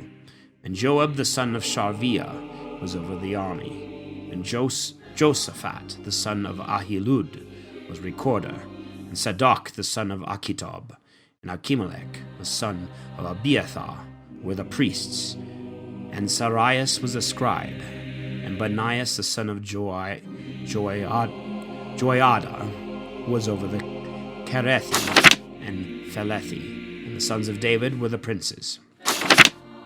And David said, Is there any one, think of you, left of the house of Saul, that I may show kindness to him for Jonathan's sake? Now there was of the house of Saul a servant named Siba. When the king had called him to him, he said to him, Art thou Seba? And he answered, I am Seba thy servant. And the king said, Is there anyone left of the house of Saul, that I may show the mercy of God unto him? And Seba said to the king, There is a son of Jonathan left, who is lame of his feet. Where is he? Said he. And Seba said to the king, Behold, he is in the house of Machir, the son of Ammiel, in Lodabar. Then King David sent, and brought him out of the house of Machir, the son of Ammiel, of Lodabar. And when Mephibosheth, the son of Jonathan, the son of Saul, was come to David, he fell on his face and worshipped. David said, Mephibosheth. And he answered, Behold, thy servant. David said to him, Fear not, for I will surely show thee mercy for Jonathan, thy father's sake, and I will restore the lands of Saul thy father, and thou shalt eat bread at my table always. He bowed down to him and said, Who am I, thy servant, that thou shouldest look upon such a dead dog as I am? Then the king called Seba, the servant of Saul, and said to him, All that belonged to Saul and all his house I have given to thy master's son. Thou therefore and thy sons and thy servants shall till the land for him. Thou shalt bring in food for thy master's son, that he may be maintained. And Mephibosheth, the son of thy master, shall always eat bread at my table. And Seba had 15 sons and 20 servants. And Seba said to the king, As thou, my lord the king, hast commanded thy servant, so will thy servant do. And Mephibosheth shall eat at my table, as one of the sons of the king. And Mephibosheth had a young son, whose name was Micah. And all the kindred of the house of Seba served Mephibosheth. But Mephibosheth dwelt in Jerusalem, because he ate always of the king's table, and he was lame of both feet. And it came to pass after this, that the king of the children of Ammon died, and Hanun his son reigned in his stead. And David said, I will show kindness to Hanun the son of Daz, as his father showed kindness to me. So David sent his servants to comfort him for the death of his father. But when the servants of David were come into the land of the children of Ammon, the princes of the children of Ammon said to Hanun their lord, Thinkest thou that for the honor of thy father David hath sent comforters to thee, and hath not David rather sent his servants to thee to search and spy into the city, and overthrow it? Wherefore Hanun took the servants of David, and shaved off the one half of their beards, and cut away half of their garments, even to the buttocks, and sent them away. When this was told David, he sent to meet them, for the men were sadly put to confusion. David commanded them, saying, Stay at Jericho till your beards be grown, and then return. And the children of Ammon, seeing that they had done an injury to David, bent and hired the Syrians of Rehob and the Syrians of Soba, 20,000 footmen, and of the king of Maacah 1,000 men, and of Istob 12,000 men. And when David heard this, he sent Joab and the whole army of warriors. And the children of Ammon came out, and set their men in array at the entering in of the gate. But the Syrians of Soba, and of Rehob, and of Istob, and of Maacah were by themselves in the field. Then Joab, seeing that the battle was prepared against him, both before and behind, chose of all the choice men of Israel, and put them in array against the Syrians. And the rest of the people he delivered to Abisai his brother, who set them in array against the children of Ammon. And Joab said, If the Syrians are too strong for me, then thou shalt help me. But if the children of Ammon are too strong for thee, then I will help thee. Be of good courage, and let us fight for our people, and for the city of our God, and the Lord will do what is good in his sight. And Joab and the people that were with him began to fight against the Syrians, and they immediately fled before him. And the children of Ammon, seeing that the Syrians were fled, they fled also before Abisai, and entered into the city. And Joab returned from the children of Ammon, and came to Jerusalem. Then the Syrians, seeing that they had fallen before Israel, gathered themselves together. And Adaressah sent and fetched the Syrians that were beyond the river, and brought over their army. And Sobach, the captain of the host of Adaressah, was their general. And when this was told David, he gathered all Israel together, and passed over the Jordan, and came to Halam. And the Syrians sent themselves in array against David, and fought against him. And the Syrians fled before Israel, and David slew of the Syrians the men of 700 chariots, and 40,000 horsemen, and smote Sobach, the captain of the army, who presently died. And all the kings that were auxiliaries of Adarezer, seeing themselves overcome by Israel, were afraid and fled away, 50,000 men before Israel. And they made peace with Israel, and served them, and all the Syrians were afraid to help the children of Ammon any more. And it came to pass at the return of the year, at the time when kings go forth to war, that David sent Joab and his servants with him, and all Israel, and they spoiled the children of Ammon, and besieged Rabbah. But David remained in Jerusalem. In the meantime it happened that David arose from his bed after noon, and walked upon the roof of the king's house. And he saw from the roof of his house a woman washing herself over against him, and the woman was very beautiful. And the king sent and inquired who the woman was, and it was told him that she was Bathsheba, the daughter of Eliam, the wife of Urias the Hittite. And David sent messengers and took her. And she came in to him, and he slept with her. And presently she was purified from her uncleanness. She returned to her house having conceived. And she sent and told David and said, I have conceived. And David sent to Joab, saying, Send me Urias the Hittite. And Joab sent Urias to David. Urias came to David. David asked how Joab did, and the people, and how the war was carried on. And David said to Urias, Go into thy house and wash thy feet. And Urias went out from the king's house, and there went out after him a mess of meat from the king. But Urias slept before the gate of the king's house with the other servants of his lord, and went not down to his own house. And it was told David by some that said, Urias went not to his house. David said to Urias, Didst thou not come from thy journey? Why didst thou not go down to thy house? Urias said to David, The ark of God in Israel and Judah dwell in tents. My lord Joab and the servants of my lord abide upon the face of the earth. Shall I go into my house to eat and drink, and to sleep with my wife? By thy welfare and by the welfare of thy soul, I will not do this thing. And David said to Urias, Tarry here today. Tomorrow I will send thee away. Urias tarried in Jerusalem that day and the next. And David called him to eat and drink before him. He made him drunk, and he went out in the evening, and slept on his couch with the servants of his lord, and went not down into his house. And when the morning was come, David wrote a letter to Joab, and sent it by the hand of Urias, writing in the letter, Set ye Urias in the front of the battle, where the fight is strongest, and leave ye him, that he may be wounded and die. Wherefore, as Joab was besieging the city, he put Urias in the place where he knew the bravest men were. And the men coming out of the city fought against Joab.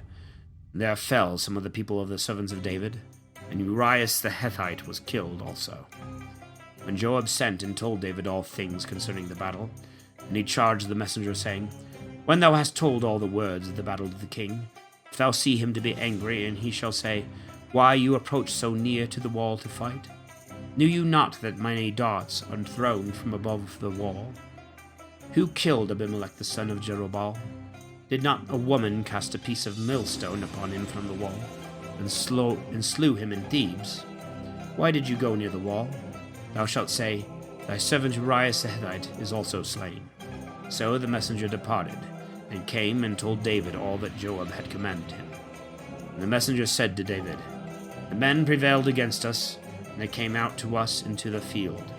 We vigorously charged and pursued them, even to the gate of the city. The archers shot their arrows at thy servants from off the wall above. Some of the king's servants were slain. Thy servant Urias the Hittite is also dead. David said to the messenger, Thus shalt thou say to Joab, Let not this thing discourage thee. For various is the event of war, and sometimes one, sometimes another is consumed by the sword. Encourage thy warriors against the city, and exhort them that thou mayest overthrow it. And the wife of Urias heard that Urias her husband was dead, and she mourned for him. And the mourning being over, David sent and brought her into his house, and she became his wife, and she bore him a son. And this thing which David had done was displeasing to the Lord. And the Lord sent Nathan to David, and when he was come to him, he said to him, There were 2 men in one city, the one rich and the other poor.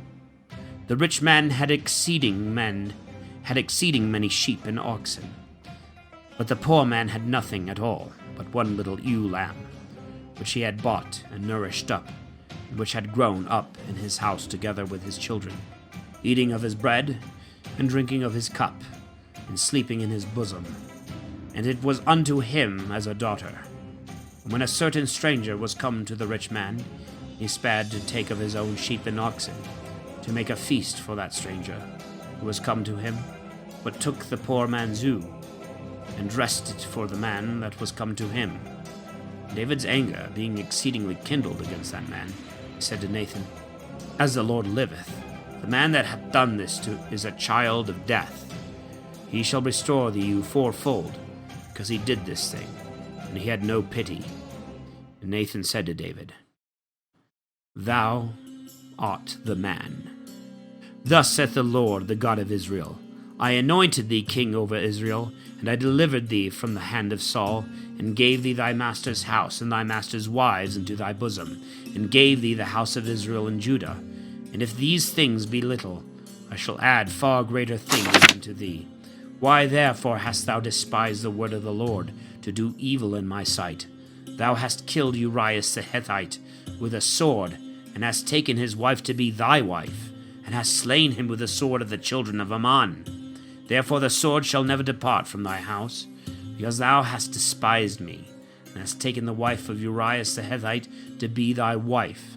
Thus saith the Lord, Behold, I will raise up evil against thee out of thy own house, and I will take thy wives before thy eyes, and give them to thy neighbor, and he shall lie with thy wives in the sight of this sun. For thou didst it secretly, but I will do this thing in the sight of all Israel, and in the sight of the sun. And David said to Nathan, I have sinned against the Lord. Nathan said to David, The Lord also hath taken away thy sin. Thou shalt not die, nevertheless, because thou hast given occasion to the enemies of the Lord to blaspheme. For this thing the child that is born to thee shall surely die. Nathan returned to his house. The Lord also struck the child which the wife of Urias had borne to David, and his life was despaired of. And David besought the Lord for the child. And David kept a fast, and going in by himself, lay upon the ground. And the ancients of his house came to make him rise from the ground, but he would not, neither did he eat meat with them. And it came to pass on the 7th day that the child died, and the servants of David feared to tell him that the child was dead, for they said, Behold, when the child was yet alive, we spoke to him, and he would not hearken to our voice. How much more will he afflict himself if we tell him that the child is dead? But when David saw his servants whispering, he understood that the child was dead. And he said to his servants, Is the child dead? They answered him, He is dead. Then David arose from the ground, and washed and anointed himself. And when he had changed his apparel, he went into the house of the Lord, and worshipped. And then he came into his own house, and he called for bread, and ate. And his servants said to him, What thing is this that thou hast done? Thou didst fast and weep for the child, while it was alive. But when the child was dead, thou didst rise up, and eat bread.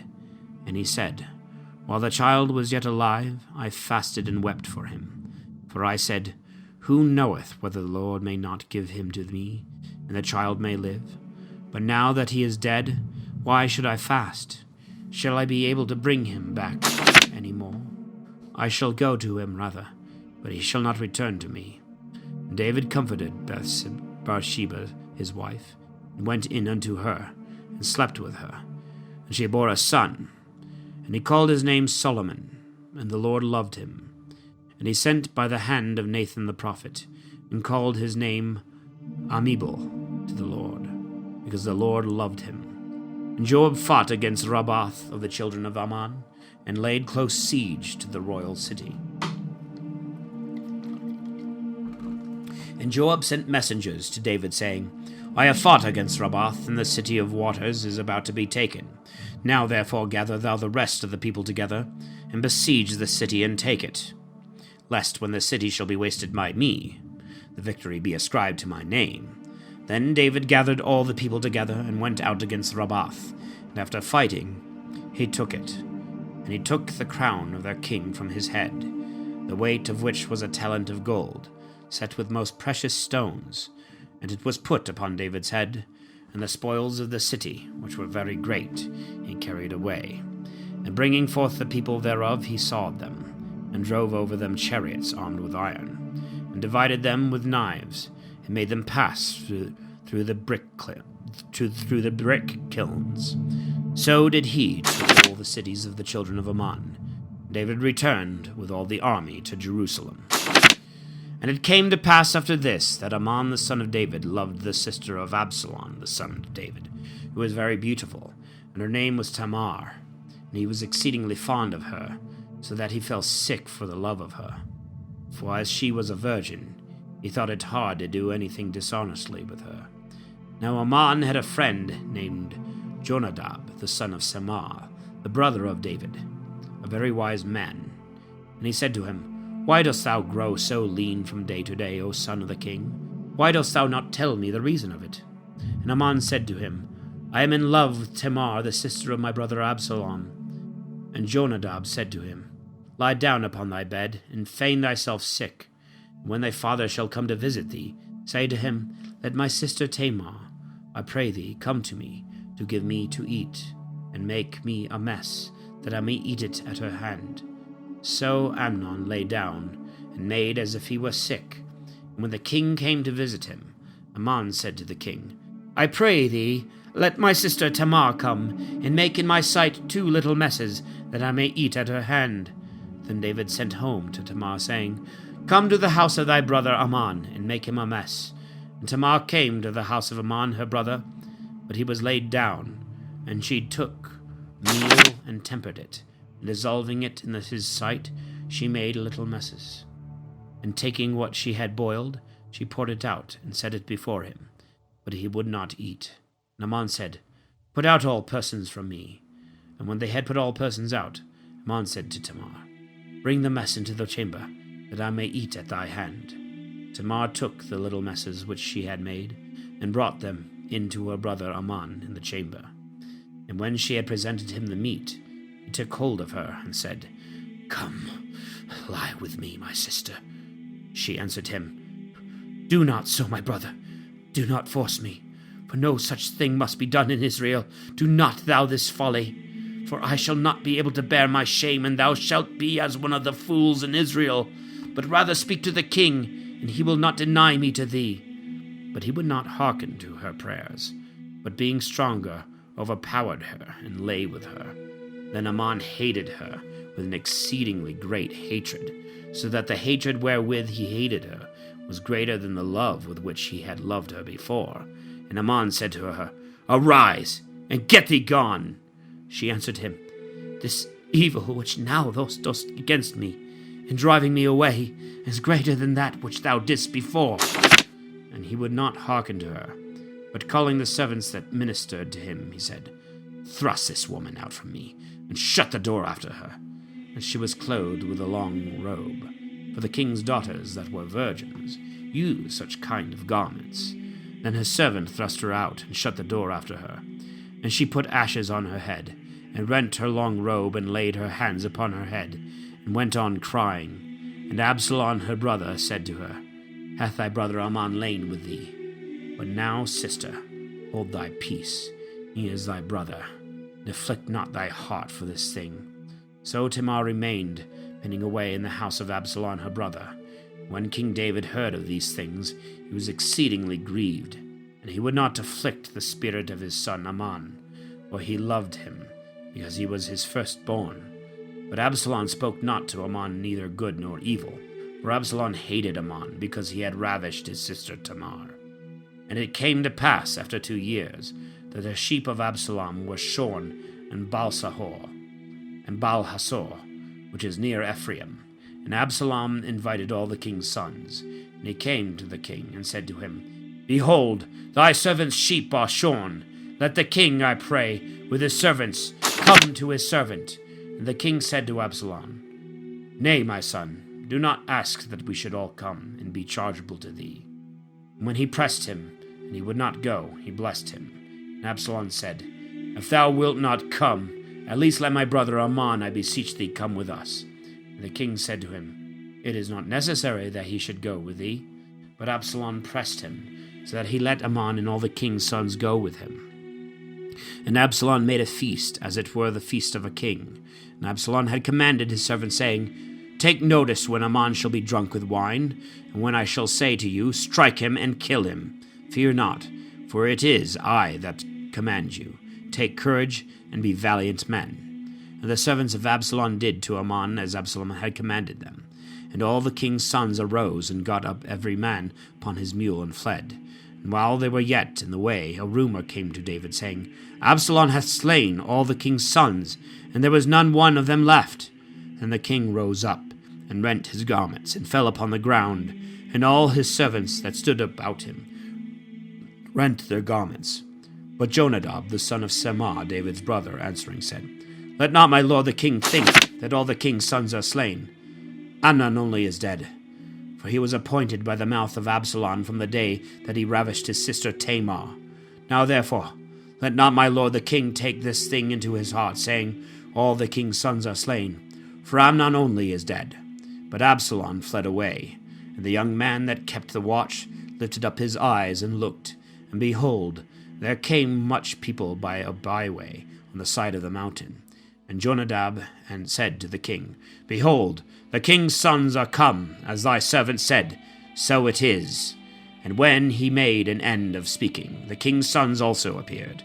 And coming in, they lifted up their voice and wept. And the king also and all his servants wept very much. But Absalom fled, and went to Tholomai, the son of Ammuid, the king of Geshur. And David mourned for his son every day. And Absalom, after he was fled, and come into Geshur, was there 3 years. And King David ceased to pursue after Absalom, because he was comforted concerning the death of Amnon. And Joab the son of Sarviah, understanding that the king's heart was turned to Absalom, sent to Tekoa, and fetched from thence a wise woman, and said to her, Feign thyself to be a mourner, and put on mourning apparel, and be not anointed with oil, that thou mayest be as a woman that had long time been mourning for one dead. And thou shalt go into the king, and shalt speak to him in his manner. And Joab put the words in her mouth. And when the woman of Tekoa was come in to the king, she fell before him upon the ground, and worshipped, and said, Save me, O king. And the king said to her, What is the matter with thee? She answered, Alas, I am a widow woman, for my husband is dead. And thy handmaid had 2 sons, and they quarrelled with each other in the field, and there was none to part them. And the one struck the other and slew him. And behold, the whole kindred rising against thy handmaid saith, Deliver him that hath slain his brother, that we may kill him for the life of his brother, whom he slew, and that we may destroy the heir. And they seek to quench my spark which is left, and will leave my husband no name, nor remainder upon the earth. And the king said to the woman, Go to thy house, and I will give charge concerning thee. And the woman of Tekoa said to the king, Upon me, my lord, be the iniquity, and upon the house of my father. But may the king and his throne be guiltless. And the king said, If any one shall say aught against thee, bring him to me, and we shall not touch thee any more.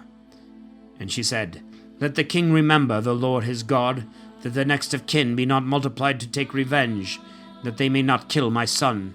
And he said, As the Lord liveth, there shall not one hair of thy son fall to the earth. Then the woman said, Let thy handmaid speak one word to my lord the king. And he said, Speak. And the woman said, Why hast thou thought such a thing against the people of God? And why hath the king spoken this word to sin, and not bring home again his own exile? We all die, and like waters that return no more, we will fall down into the earth. And neither will God have a soul to perish, but recalleth, meaning that he that is cast off should not altogether perish. Now therefore I am come to speak this word to my lord the king before the people. And thy handmaid said, I will speak to the king. It may be the king will perform the request of his handmaid. And the king hath hearkened to me to deliver his handmaid out of the hand of all that would destroy me, and my son together out of the inheritance of God. Then let thy handmaid say, that the word of the Lord the king be made as a sacrifice. For even as an angel of God, so is my lord the king, that he is neither moved with blessing nor cursing. wherefore the Lord thy God is also with thee. And the king answering said to the woman, Hide not from me the thing that I seek thee. And the woman said to him, Speak, my lord the king. And the king said, Is not the hand of Joab with thee in all this? The woman answered and said, By the healeth of thy soul, my lord, O king, it is neither on the left hand nor on the right in all these things which my lord the king hath spoken. For thy son Joab, he commanded me, and put all these words into the mouth of thy handmaid, that I should come about with this form of speech. Thy servant Joab commanded this, but thou, my lord, O king, art wise according to the wisdom of angel of God, to understand all things upon earth. And the king said to Joab, Behold, I am appeased, and have granted thy request. Go therefore, and fetch back the boy Absalom. And Joab, falling down to the ground upon his face, adored and blessed the king. And Joab said, This day thy servant hath understood that I have found grace in thy sight, my lord, O king, for thou hast fulfilled the request of thy servant. Then Joab arose and went to Geshur, and brought Absalom to Jerusalem. But the king said, Let him return into his house, and let him not see my face. So Absalom returned into his house, and saw not the king's face. But in all Israel there was not a man so comely, so exceedingly beautiful as Absalom. From the sole of the foot to the crown of his head there was no blemish in him. And when he pulled his hair, now he was pulled once a year, because his hair was burdensome to him, he weighed the hair of his head at 200 sickles, according to the common weight. There were born to Absalom 3 sons, and 1 daughter, whose name was Tamar, and she was very beautiful. And Absalom dwelt 2 years in Jerusalem, and saw not the king's face. He sent therefore to Joab to send him to the king, but he would not come to him. And when he had sent the second time, and he would not come to him, he said to his servants, You know the field of Joab near my field, that hath a crop of barley. Go now, and set it on fire. So the servants of Absalom set the corn on fire. And Joab's servants, coming with their garments rent, said, The servants of Absalom have set apart the field on fire. And Joab arose and came to Absalom to his house, and said, Why have thy servants set my corn on fire? And Absalom answered Joab, I sent to thee, beseeching thee to come to me, that I might send thee to the king, to say to him, Wherefore am I come from Geshur? It had been better for me to be there. I beseech thee therefore that I may see the face of the king. And if he be mindful of my iniquity, let him kill me. So Joab, going in to the king, told him all. And Absalom was called for. And he went in to the king, and prostrated himself on the ground before him. And the king kissed Absalom. Now after these things Absalom made himself chariots and horsemen, and 50 men to run before him. And Absalom, rising up early, stood by the entrance of the gate. And when any man had business to come to the king's judgment, Absalom called him to him, and said, Of what city art thou? He answered and said, Thy servant is of such a tribe of Israel. And Absalom answered him, Thy words seem to me good and just, but there was no man appointed by the king to hear thee. And Absalom said, Oh, that they would make me a judge over the land, that all that have business might come to me, that I might do them justice. Moreover, when any man come to him to salute him, he put forth his hand and took him and kissed him. And this he did to all Israel that came for judgment, to be heard by the king.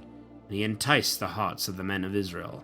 And after 40 years, Absalom said to King David, Let me go, and pay my vows which I have vowed to the Lord in Hebron. For thy servant made a vow, when he was in Geshur of Syria, saying, If the Lord shall bring me again into Jerusalem, I will offer sacrifice to the Lord. And King David said to him, Go in peace. And he arose and went to Hebron. And Absalom sent spies into all the tribes of Israel, saying, As soon as you shall hear the sound of the trumpet, say ye, Absalom reigneth in Hebron. Now there went with Absalom 200 men out of Jerusalem that were called, going with simplicity of heart, and knowing nothing of the design. And Absalom also sent for Achitophel the Gilonite, and David's counselor from his city Gilo. And while he was offering sacrifices, there was a strong conspiracy, and the people running together increased with Absalom. And there came a messenger to David, saying, All Israel with their whole heart followeth Absalom. And David said to his servants that were with him in Jerusalem, Arise, and let us flee, for we shall not escape else from the face of Absalom. Make haste to go out, lest he come and overtake us, and bring ruin upon us, and smite the city with the edge of the sword. And the king's servant said to him, Whatsoever our lord the king shall command, we thy servants will willingly execute. And the king went forth, and all his household on foot. And the king left 10 women, his concubines, to keep the house. And the king going forth, and all Israel on foot, stood afar off from the house. And all his servants walked by him, and the bands of the Kerethi, and the Phelethi, and all the Gethites. Valiant warriors, 600 men, who had followed him from Gath on foot, went before the king. And the king said to Athai the Gethite, Why comest thou with us? Return and dwell with the king, for thou art a stranger, and not come out of thy own place. Yesterday thou camest, and today shalt thou be forced to go forth with us.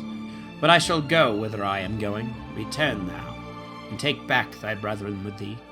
And the Lord will show thee mercy and truth, because thou hast shown grace and fidelity.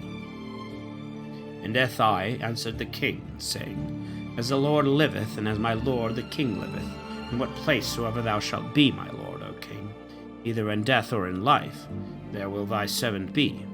David said to Athai, Come, and pass over.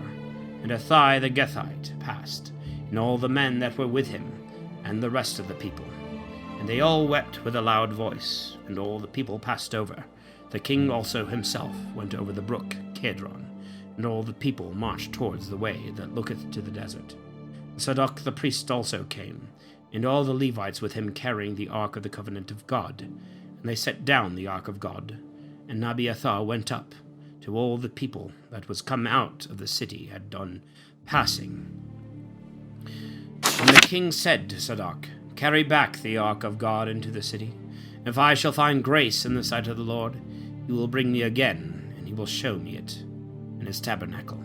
But if he shall say to me, Thou pleasest me not, I am ready, let him do that which is good before him. And the king said to Zadok the priest, O seer, return into the city in peace, and let Achimaas thy son, and Jonathan the son of Abiathar, your 2 sons, be with you. Behold, I will lie hid in the plains of the wilderness, till there come word from you to certify me. So Zadok and Abiathar carried back the ark of God into Jerusalem, and they tarried there. But David went up by the ascent of Mount Olivet, going up and weeping, and walking barefoot, and with his head covered, and all the people that were with them went up with their heads covered weeping.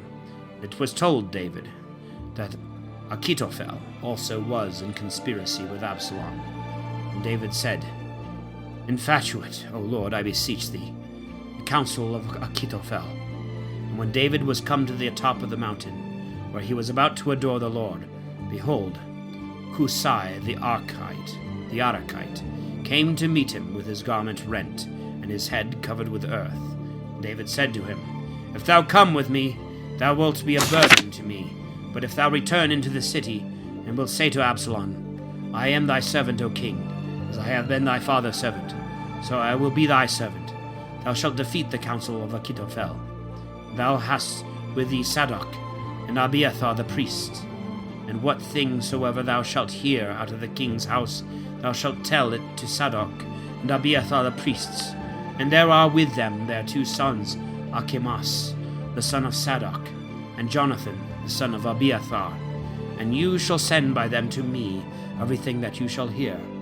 Then Husai, the friend of David, went into the city, and Absalom came into Jerusalem.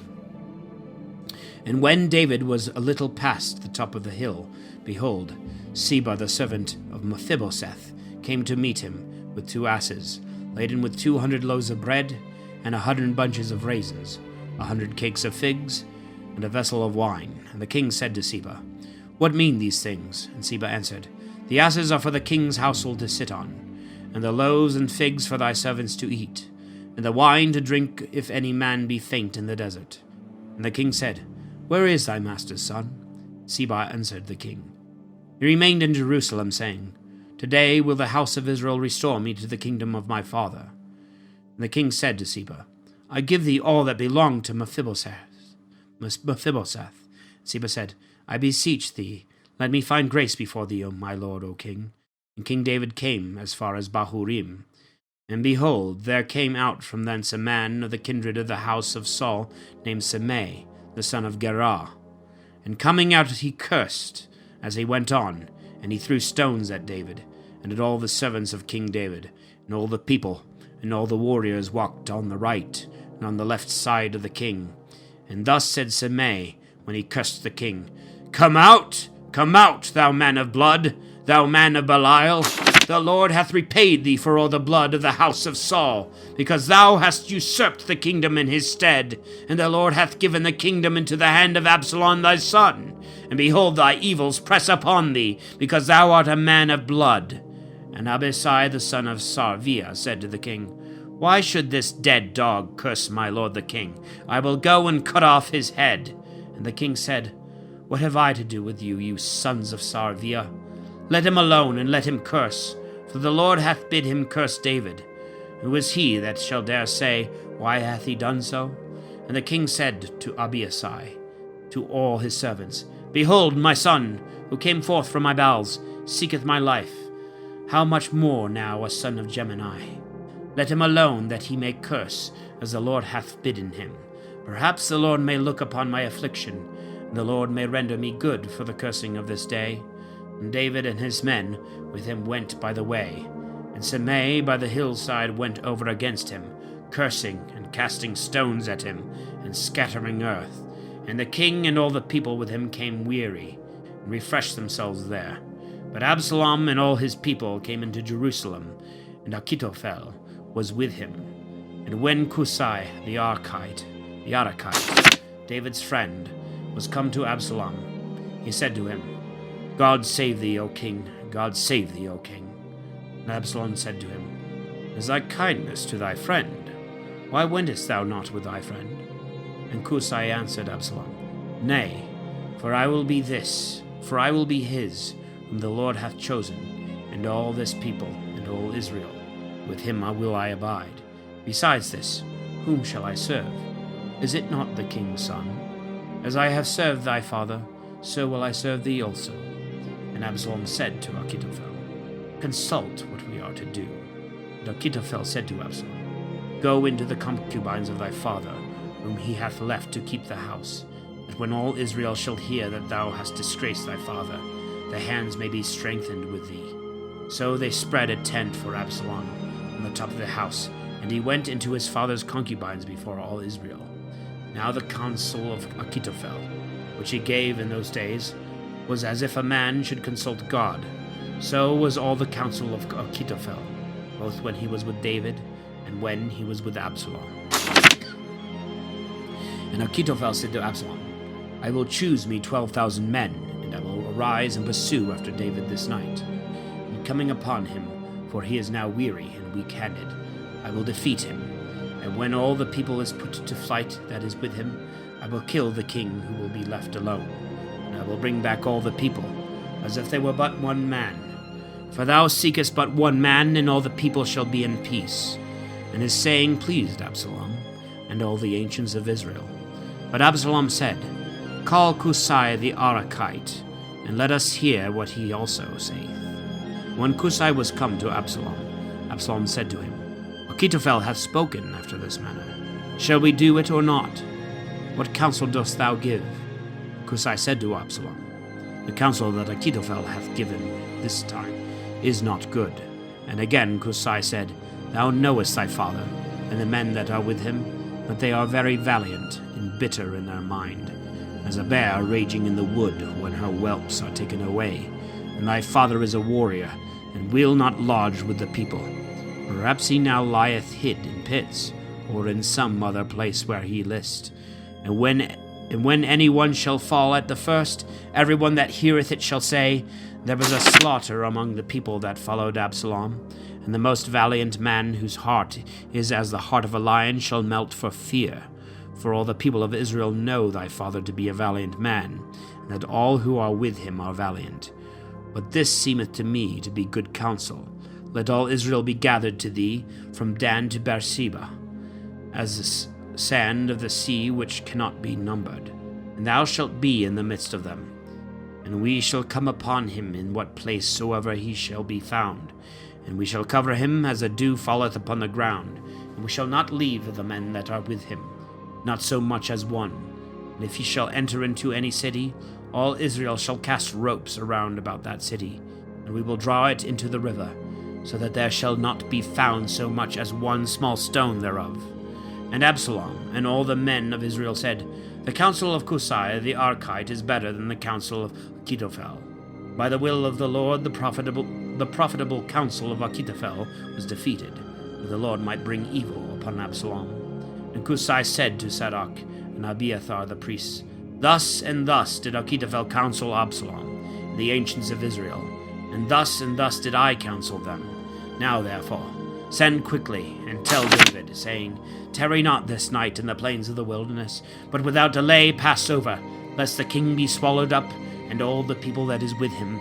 And Jonathan and Achimas stayed by the fountain Rogel, and there went a maid and told them, and they went forward to carry the message to King David, for they might not be seen, nor enter into the city. But a certain boy saw them, and told Absalom. But they, making haste, went into the house of a certain man in Bahurim, who had a well in his court, and they went down into it. And a woman took, and spread a covering over the mouth of the well, as it were a dry sodden barley. And so the thing was not known.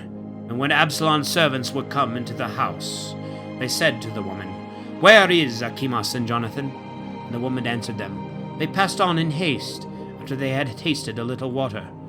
But they that sought them, when they found them not, returned into Jerusalem. And when they were gone, they came up out of the well, and going on told King David, and said, Arise, and pass quickly over the river, for this manner of counsel has Achitophel given against you. So David arose, and all the people that were with him, and they passed over the Jordan, until it grew light, and not one of them was left that was not gone over the river. But Achitophel, seeing that his counsel was not followed, saddled his ass, and arose and went home to his house and to his city, and putting his house in order, hanged himself, and was buried in the sepulchre of his father. But David came to the camp, and Absalom passed over the Jordan, he and all the men of Israel with him. Now Absalom appointed Amasa in Joab's stead over the army. And Amasa was the son of a man who was called Jethro of Jezreel, who went in to Abigail the daughter of Naas, the sister of Sarvia, who was the mother of Joab. And Israel camped with Absalom in the land of Galaad. And when David was come to the camp, Sobi the son of Naas of Rabath of the children of Ammon, and Machir the son of Mehiel of Lodabar, and Barzillai, and the Galadite of Rogelim, brought him beds, and tapestry, and earthen vessels, and wheat, and barley, and meal, and parched corn, and beans, and lentils, and fried pulse, and honey, and butter, and sheep, and fat calves. And they gave to David and the people that were with him to eat, for they suspected that the people were faint with hunger and thirst in the wilderness. And David, having reviewed his people, appointed over them captives of thousands and of hundreds, and sent forth a third part of the people under the hand of Joab, and a third part under the hand of Abisai, the son of Sarvia, Joab's brother, and a third part under the hand of Ithai, who was of Gath. And the king said to the people, I also will go forth with you. And the people answered, Thou shalt not go forth, for if we flee away, they will not much mind us, or if half of us should fall, they will not greatly care, for thou alone art accounted for 10,000. It is better therefore that thou shouldest be in the city to succour us. And the king said to them, What seemeth good to you, that will I do. And the king stood by the gate, and all the people went forth by their troops, by hundreds and by thousands. And the king commanded Joab, and Abisai, and Ithai, saying, Save me the boy Absalom. And all the people heard the king giving charge to all the princes concerning Absalom. So the people went out into the field against Israel, and the battle was fought in the forest of Ephraim. And the people of Israel were defeated there by David's army, and a great slaughter was made that day of 20,000 men.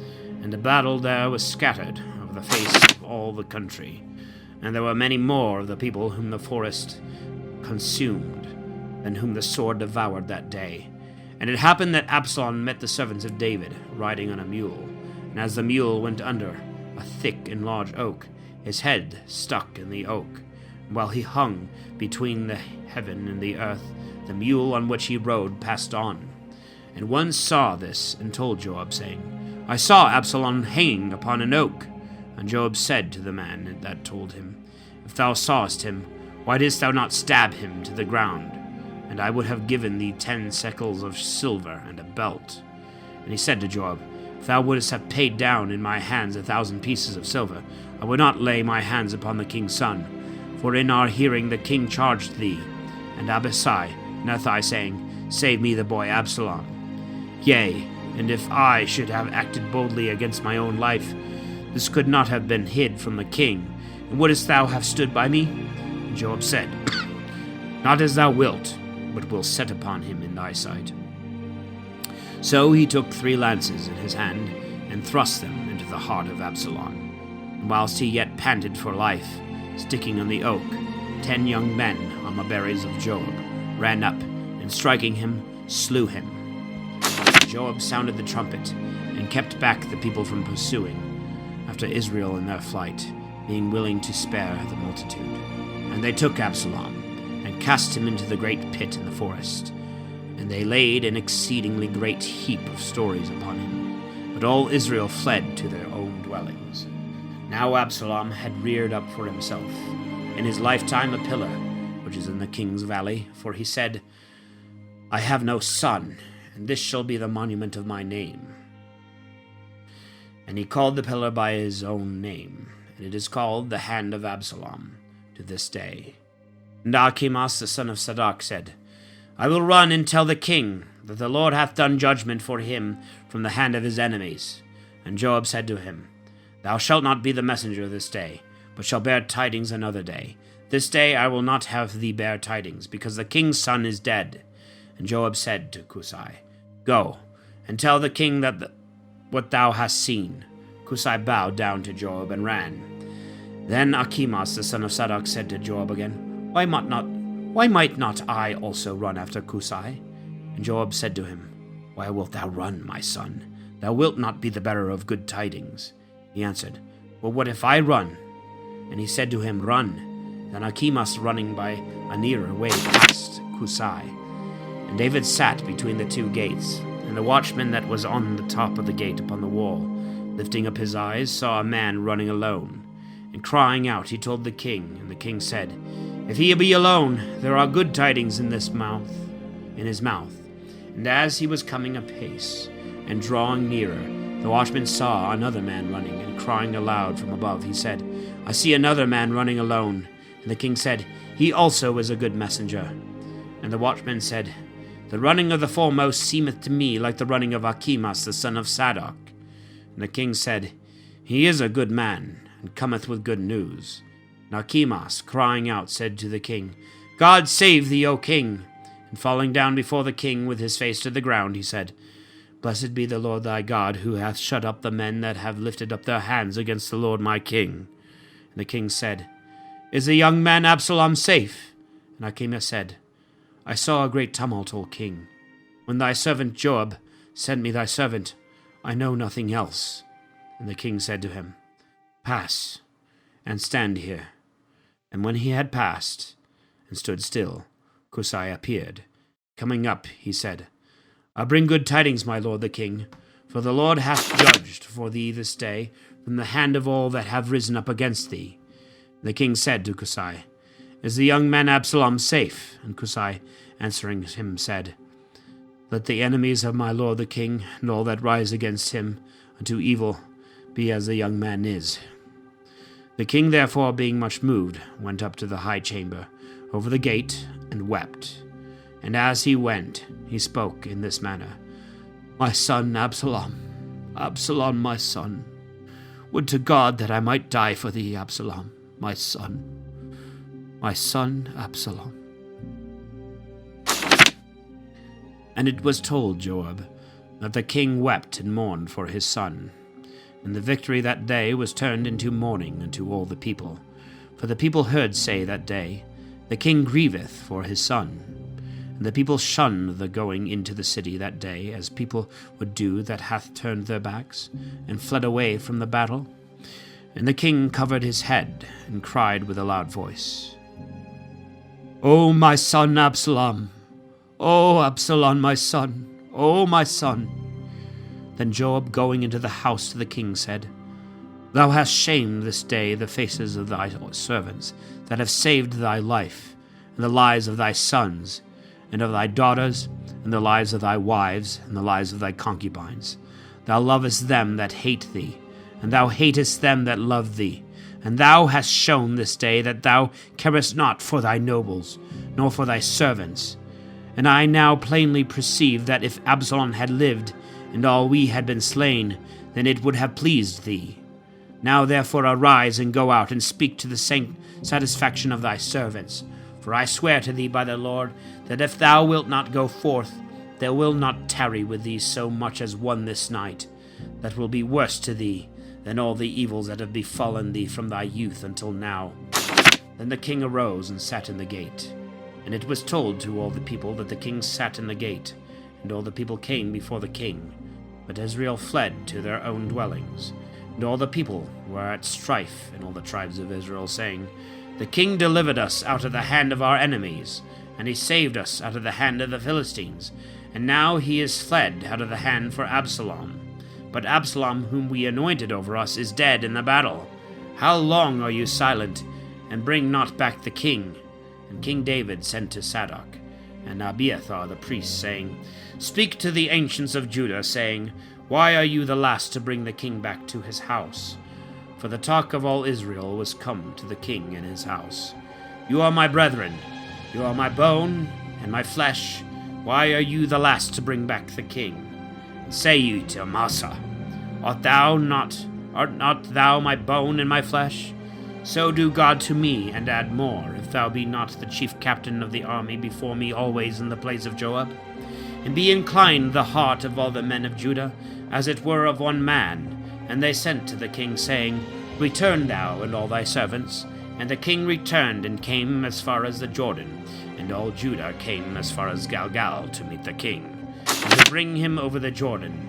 And Shimei the son of Gera, the son of Jemini of Bahurim, made haste and went down with the men of Judah to meet King David, with 1,000 men of Benjamin, and Seba the servant of the house of Saul, and his 15 sons, and 20 servants were with him.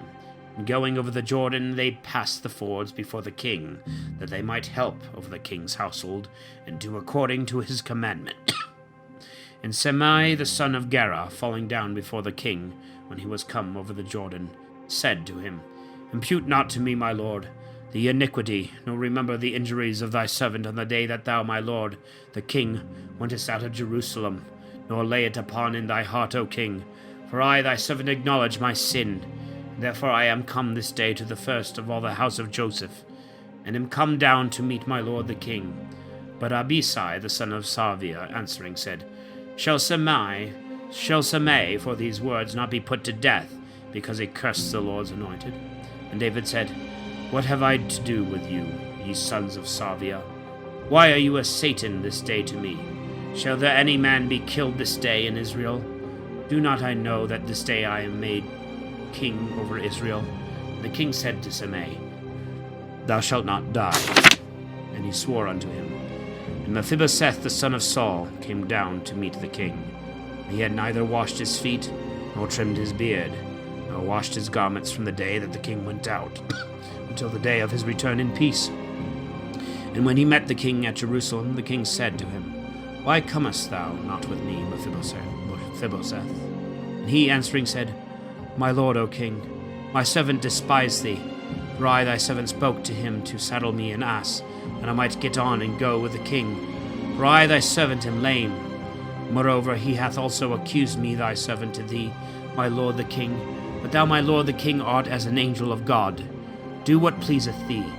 For all of my father's house were no better than worthy of death before my lord the king, and thou hast set me thy servant among the guests of thy table. What just complaint therefore have I, or what right to cry any more to the king? And then the king said to him, Why speakest thou any more? What I have said is determined. Thou and Sheba divide the possessions. And Mephibosheth answered the king, Yea, let him take all. For as much as my lord the king is returned peaceably into his house, Barzillai, also the Galadite, coming down from Rogelim, brought the king over the Jordan, being ready also to wait on him beyond the river. Now Barzillai, the Galadite, was of great age, that is to say, 80 years old, and he provided the king with sustenance when he abode in the camp, for he was a man exceedingly rich. And the king said to Barzillai, Come with me, that thou mayest rest secure with me in Jerusalem. And Barzillai said to the king, How many are the days of the years of my life, that I should go up with the king to Jerusalem? Am I this day 80 years old? Are my senses quick to discern sweet and bitter? Or can meat or drink delight thy servant? Or can I hear any more the voice of singing men and singing women? Why should thy servant be burdened to my lord the king? I thy servant will go on a little way from the Jordan with thee. I need not this recompense. But I beseech thee, let thy servant return, and die in my own city, and be buried by the sepulchre of my father and of my mother. But there was thy servant Chamam. Let him go with thee, my lord the king, and do to him whatsoever seemeth good to thee. Then the king said to him, Let Chamam go over with me, and I will do for him whatsoever shall please thee, and all that thou shalt ask of me, thou shalt obtain. And when all the people and the king passed over the Jordan, the king kissed Barzillai, and blessed him, and he returned to his own place. So the king went unto Galgal, and Chamam with him. Now all the people of Judah had brought the king over, and only half the people of Israel were there. Therefore all the men of Israel running together to the king said to him, Why have our brethren the men of Judah stolen thee away, and have brought the king and his household over the Jordan, and all the men of David with him? And all the men of Judah answered the men of Israel, Because the king is nearer to me. Why art thou angry for this matter? Have we eaten anything of the king's, or have any gifts been given us? And the men of Israel answered the men of Judah, and said, I have 10 parts in the king more than thou, and David belongeth to me more than to thee. Why hast thou done me a wrong? And why was it not told me first, that I might bring back my king? And the men of Judah answered more harshly than the men of Israel. And there happened to be there a man of Belial, whose name was Siba, the son of Bochri, the man of Gemini. And he sounded the trumpet and said, We have no part in David, nor inheritance in the son of Isai. Return to thy dwellings, O Israel. And all Israel departed from David, and followed Seba the son of Bochri. But the men of Judah stuck to their king from the Jordan unto Jerusalem. And when the king was come into his house at Jerusalem, he took the 10 women his concubines, whom he had left to keep the house, and put them inward, allowing them provisions. And he went not in unto them, but they were shut up unto the day of their death, living in widowhood. The king said to Amasa, Assemble to me all the men of Judah against the 3rd day, and be thou here present. So Amasa went to assemble the men of Judah, but he tarried beyond the set time which the king had appointed him. David said to Abishai, Now will Siba the son of Bochri do us more harm than did Absalom. Take thou therefore the servants of thy lord, and pursue after him, lest he find fenced cities and escape us. So Joab's men went out with him, and Kerethi and Phelethi, and all the valiant men went out of Jerusalem to pursue after Seba the son of Bochri. When they were at the great stone which is in Gaboan, Amasa coming met them. Joab had on a close coat of equal length with his habit, and over it was girded with a sword hanging down to his flank, in a scabbard, made in such manner as to come out with the least motion and strike. And Joab said to Amasa, God save thee, my brother. And he took Amasa by the chin with his right hand to kiss him. But Amasa did not take notice of the sword which Joab had, and he struck him in the side, and shed out his bowels to the ground, and gave him not a second wound, and he died. And Joab and Abisai his brother pursued after Seba the son of Bochri. In the meantime some men of Joab's company, stopping at the dead body of Amasa, said, Behold, he that would have been in Joab's stead, the companion of David. And Amasa, embrued with blood, lay in the midst of the way. A certain man saw this, that all the people stood still to look upon him. So he removed Amasa out of the highway into the field, and covered him with a garment, that they who passed might not stop on his account. And when he was removed out of the way, all the people went on following Joab to pursue after Seba, the son of Bochri. Now he had passed through all the tribes of Israel into Abela and Bethmaachah, and all the chosen men were gathered together unto him, and they came and besieged him in Abela and in Bethmaachah. And they cast up works round the city, and the city was besieged, and all the people that were with Joab labored to throw down the walls. And a wise one cried out from the city, Hear, hear, and say to Joab, Come near hither, and I will speak with thee. And when he was come near to her, she said to him, Art thou Joab? And he answered, I am. And she spoke thus to him, Hear the words of thy handmaid. He answered, I do hear. And she again said, A saying was used in the old proverb, They that inquire, let them inquire in Abela. And so they made an end. Am not I she that answered truth in Israel? And thou seekest to destroy the city, to overthrow a mother in Israel? Why wilt thou throw down the inheritance of the Lord? And Joab answering said, God forbid that I should. I do not throw down, nor destroy. The matter is not so, but a man of Mount Ephraim, Seba the son of Bochri by name, hath lifted up his hand against King David. Deliver him only, we will depart from the city. And the woman said to Joab, Behold, his head shall be thrown to thee from the wall. So she went to all the people, and spoke to them wisely, and they cut off the head of Seba the son of Bochri, and cast it out to Joab. And he sounded the trumpet, and they departed from the city, every one to their home. And Joab returned to Jerusalem to the king. So Joab was over all the army of Israel. And Benaias, the son of Joiada, was over the Kerethites and Pelethites. But Adoram over the tributes. And Josaphat the son of Ahilud was recorder. And Siva was scribe. And Sadok and Abiathar priests. And Erar the Jarite was the priest of David. And there was a famine in the days of David for 3 years successively. And David consulted the oracle of the Lord. And the Lord said, It is for Saul and his bloody house, because he slew the Gabaonites. Then the king, calling for the Gabaonites, said to them, Now the Gabaonites were not of the children of Israel, but the remains of the Amorites. I and the children of Israel had sworn to them, and Saul sought to slay them out of zeal, as it were for the children of Israel and Judah. David therefore said to the Gabaonites, What shall I do for you? And what shall be the atonement for you, that you may bless the inheritance of the Lord? And the Gabaonites said to him, We have no contest about silver and gold, but against Saul and against his house. Neither do we desire that any man be slain of Israel. And the king said to them, What will you then that I should do for you? And they said to the king, The man that crushed us and pressed us unjustly, we must destroy in such manner that there be not so much as one left of his stock in all the coasts of Israel. Let 7 men of his children be delivered unto us, and we may crucify them to the Lord in Gabaa of Saul, once the chosen of the Lord. And the king said, I will give them. And the king spared Mephibosheth, the son of Jonathan, and the son of Saul, because of the oath of the Lord that had been between David and Jonathan, the son of Saul.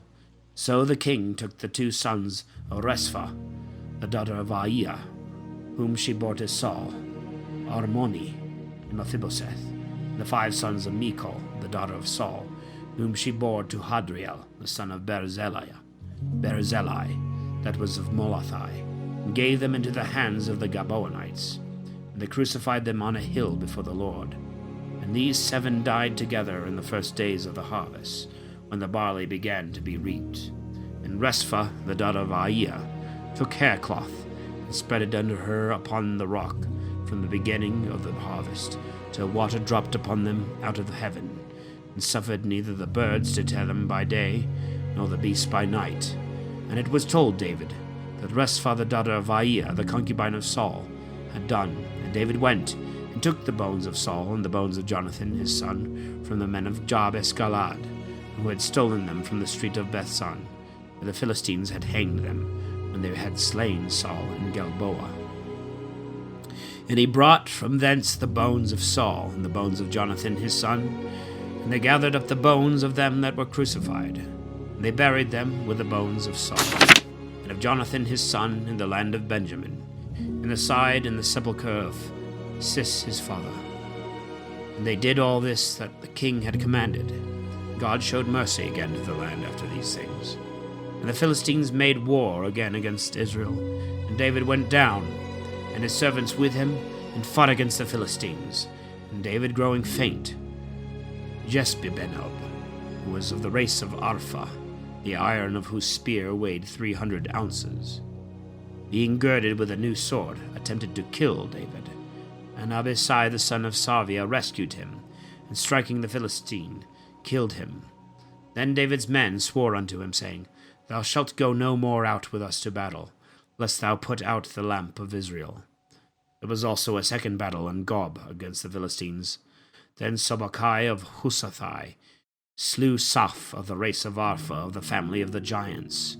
And there was a third battle in Gob against the Philistines, in which Adeodatus, the son of the forest, an embroiderer of Bethlehem, slew Goliath the Gethite, the shaft of whose spear was like a weaver's beam. A fourth battle was in Gath, where there was a man of great stature, that had 6 fingers on each hand, and 6 toes on each foot, 24 in tall, and he was of the race of Arapha.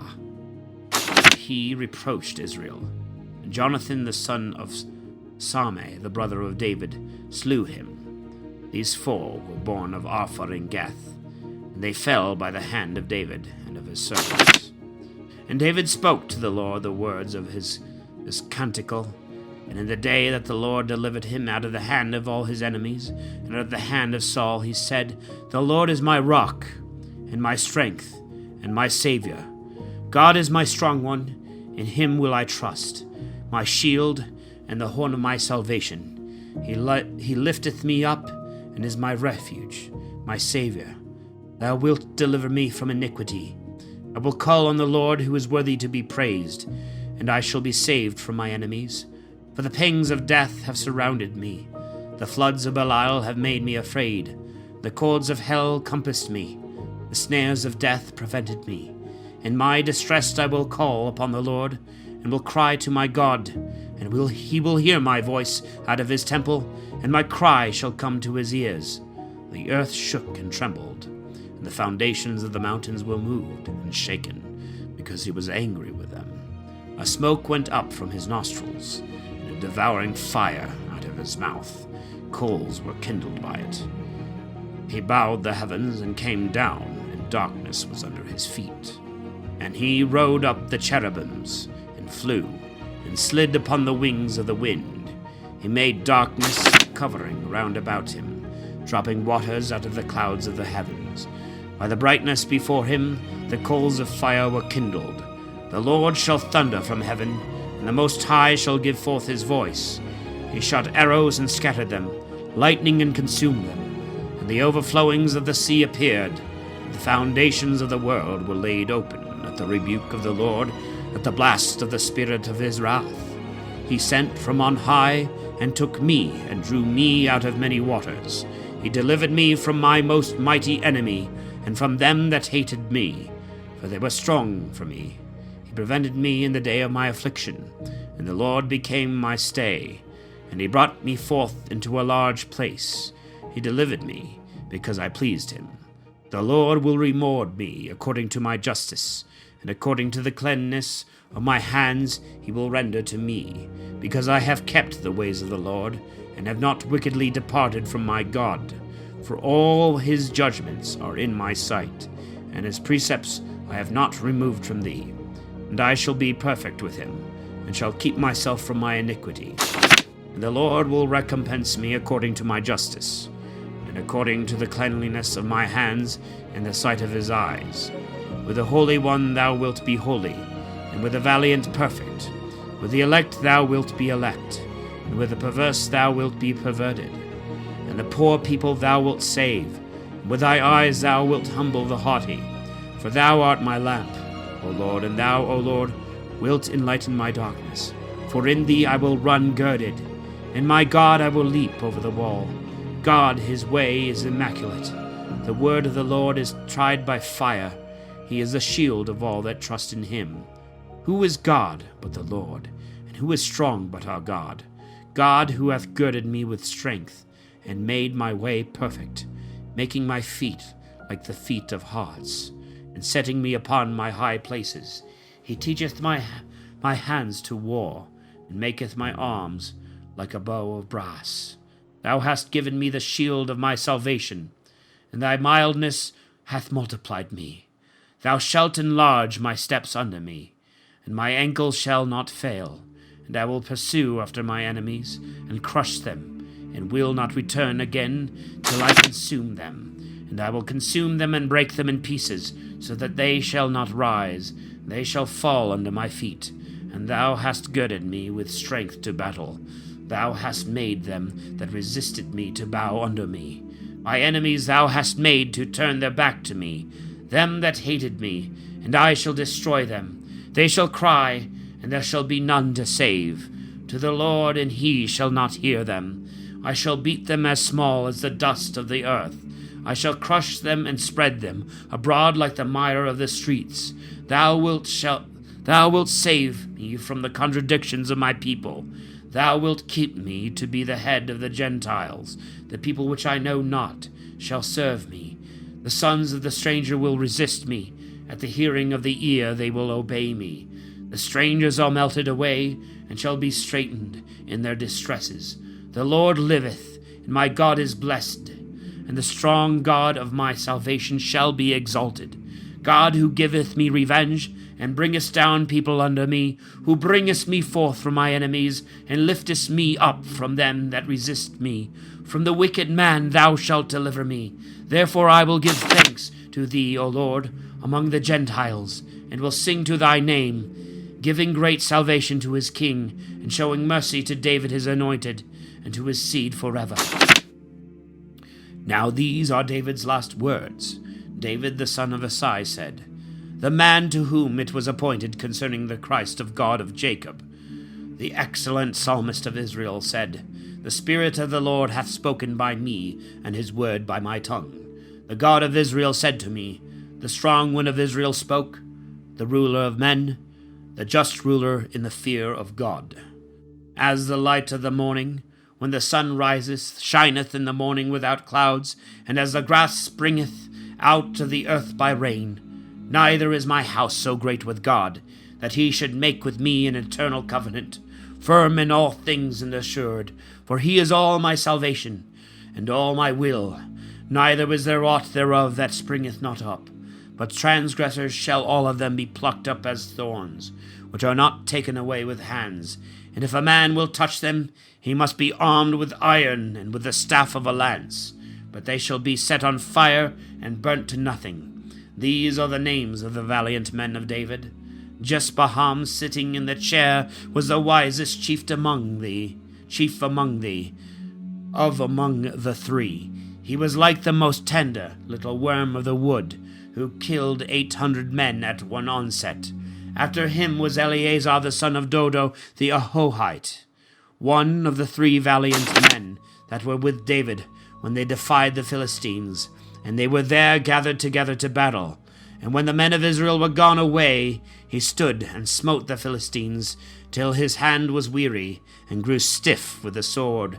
And the Lord wrought a great victory that day, and the people that were fled away returned to take spoils of them that were slain.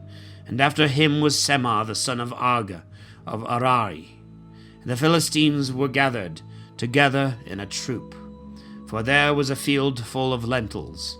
And when the people were fled from the face of the Philistines, he stood in the midst of the field, and defended it. and defeated the Philistines. The Lord gave a great victory. Moreover also, before this, the 3 who were princes among the 30 went down and came to David in the harvest time into the cave of Adullam, and the camp of the Philistines was in the valley of the giants.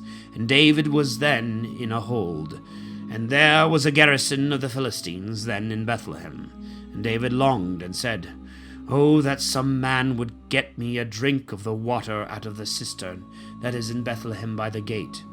And the 3 valiant men broke through the camp of the Philistines, and drew water out of the cistern of Bethlehem that was by the gate, and brought it to David. But he would not drink, but offered it to the Lord, saying, The Lord be merciful to me, that I may not do this. Shall I drink the blood of these men that went, and the peril of their lives? Therefore he would not drink. These things did these 3 mighty men. Abisai, also the brother of Joab, the son of Sarviah, was chief among 3. And he lifted up his spear against 300 whom he slew, and he was renowned among the 3, the noblest of the 3, and was their chief. But to the 3 first he attained not. Benaias the son of Joiada, a most valiant man of great deeds, of Kabseel, he slew the 2 lions of Moab, and he went down and slew a lion in the midst of a pit in the time of snow. He also slew an Egyptian, a man worthy to be a sight, having a spear in his hand. But he went down to him with a rod, and forced the spear out of the hand of the Egyptian, and slew him with his own spear. These things did Benaias the son of Joiada. And he was renowned among the 3 valiant men, who were the most honorable among the 30. But he attained riot to the first 3, and David made him of his privy council. Asael, the brother of Joab, was one of the 30. Elehanan, the son of Dodo of Bethlehem. Sema of Harodi. Elika of Harodi. Heles of Phalti. Hira, the son of Akes of Tekoa. Nabiezar of Anathoth.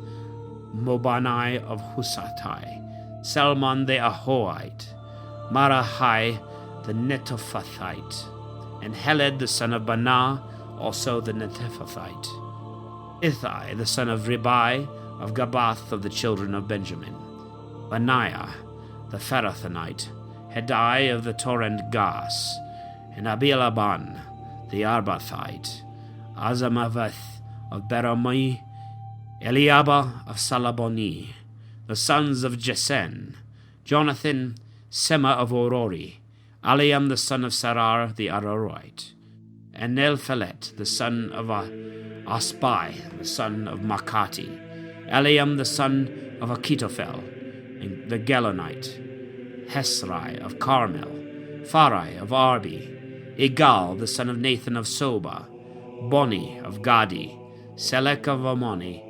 Naharai the Berathite, armor-bearer of Joab the son of Sarviah, Irai the Jethrite, Gareb also the Jethrite, Urias the Hethite, 37 in all.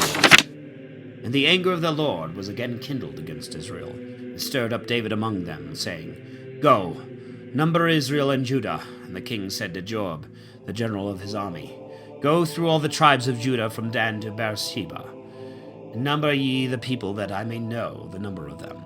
And Joab said to the king, The Lord thy God increase thy people, and make them as many more as they are now, and again multiply them 100-fold in the sight of my lord the king. But what meaneth my lord the king by this kind of thing?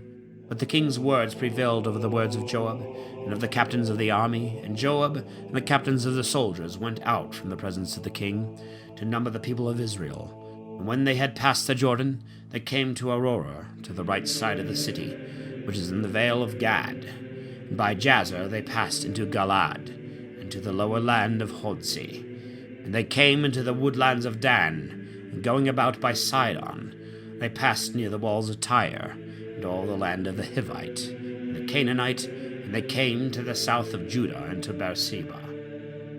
And having gone through the whole land, after 9 months and 20 days, they came to Jerusalem.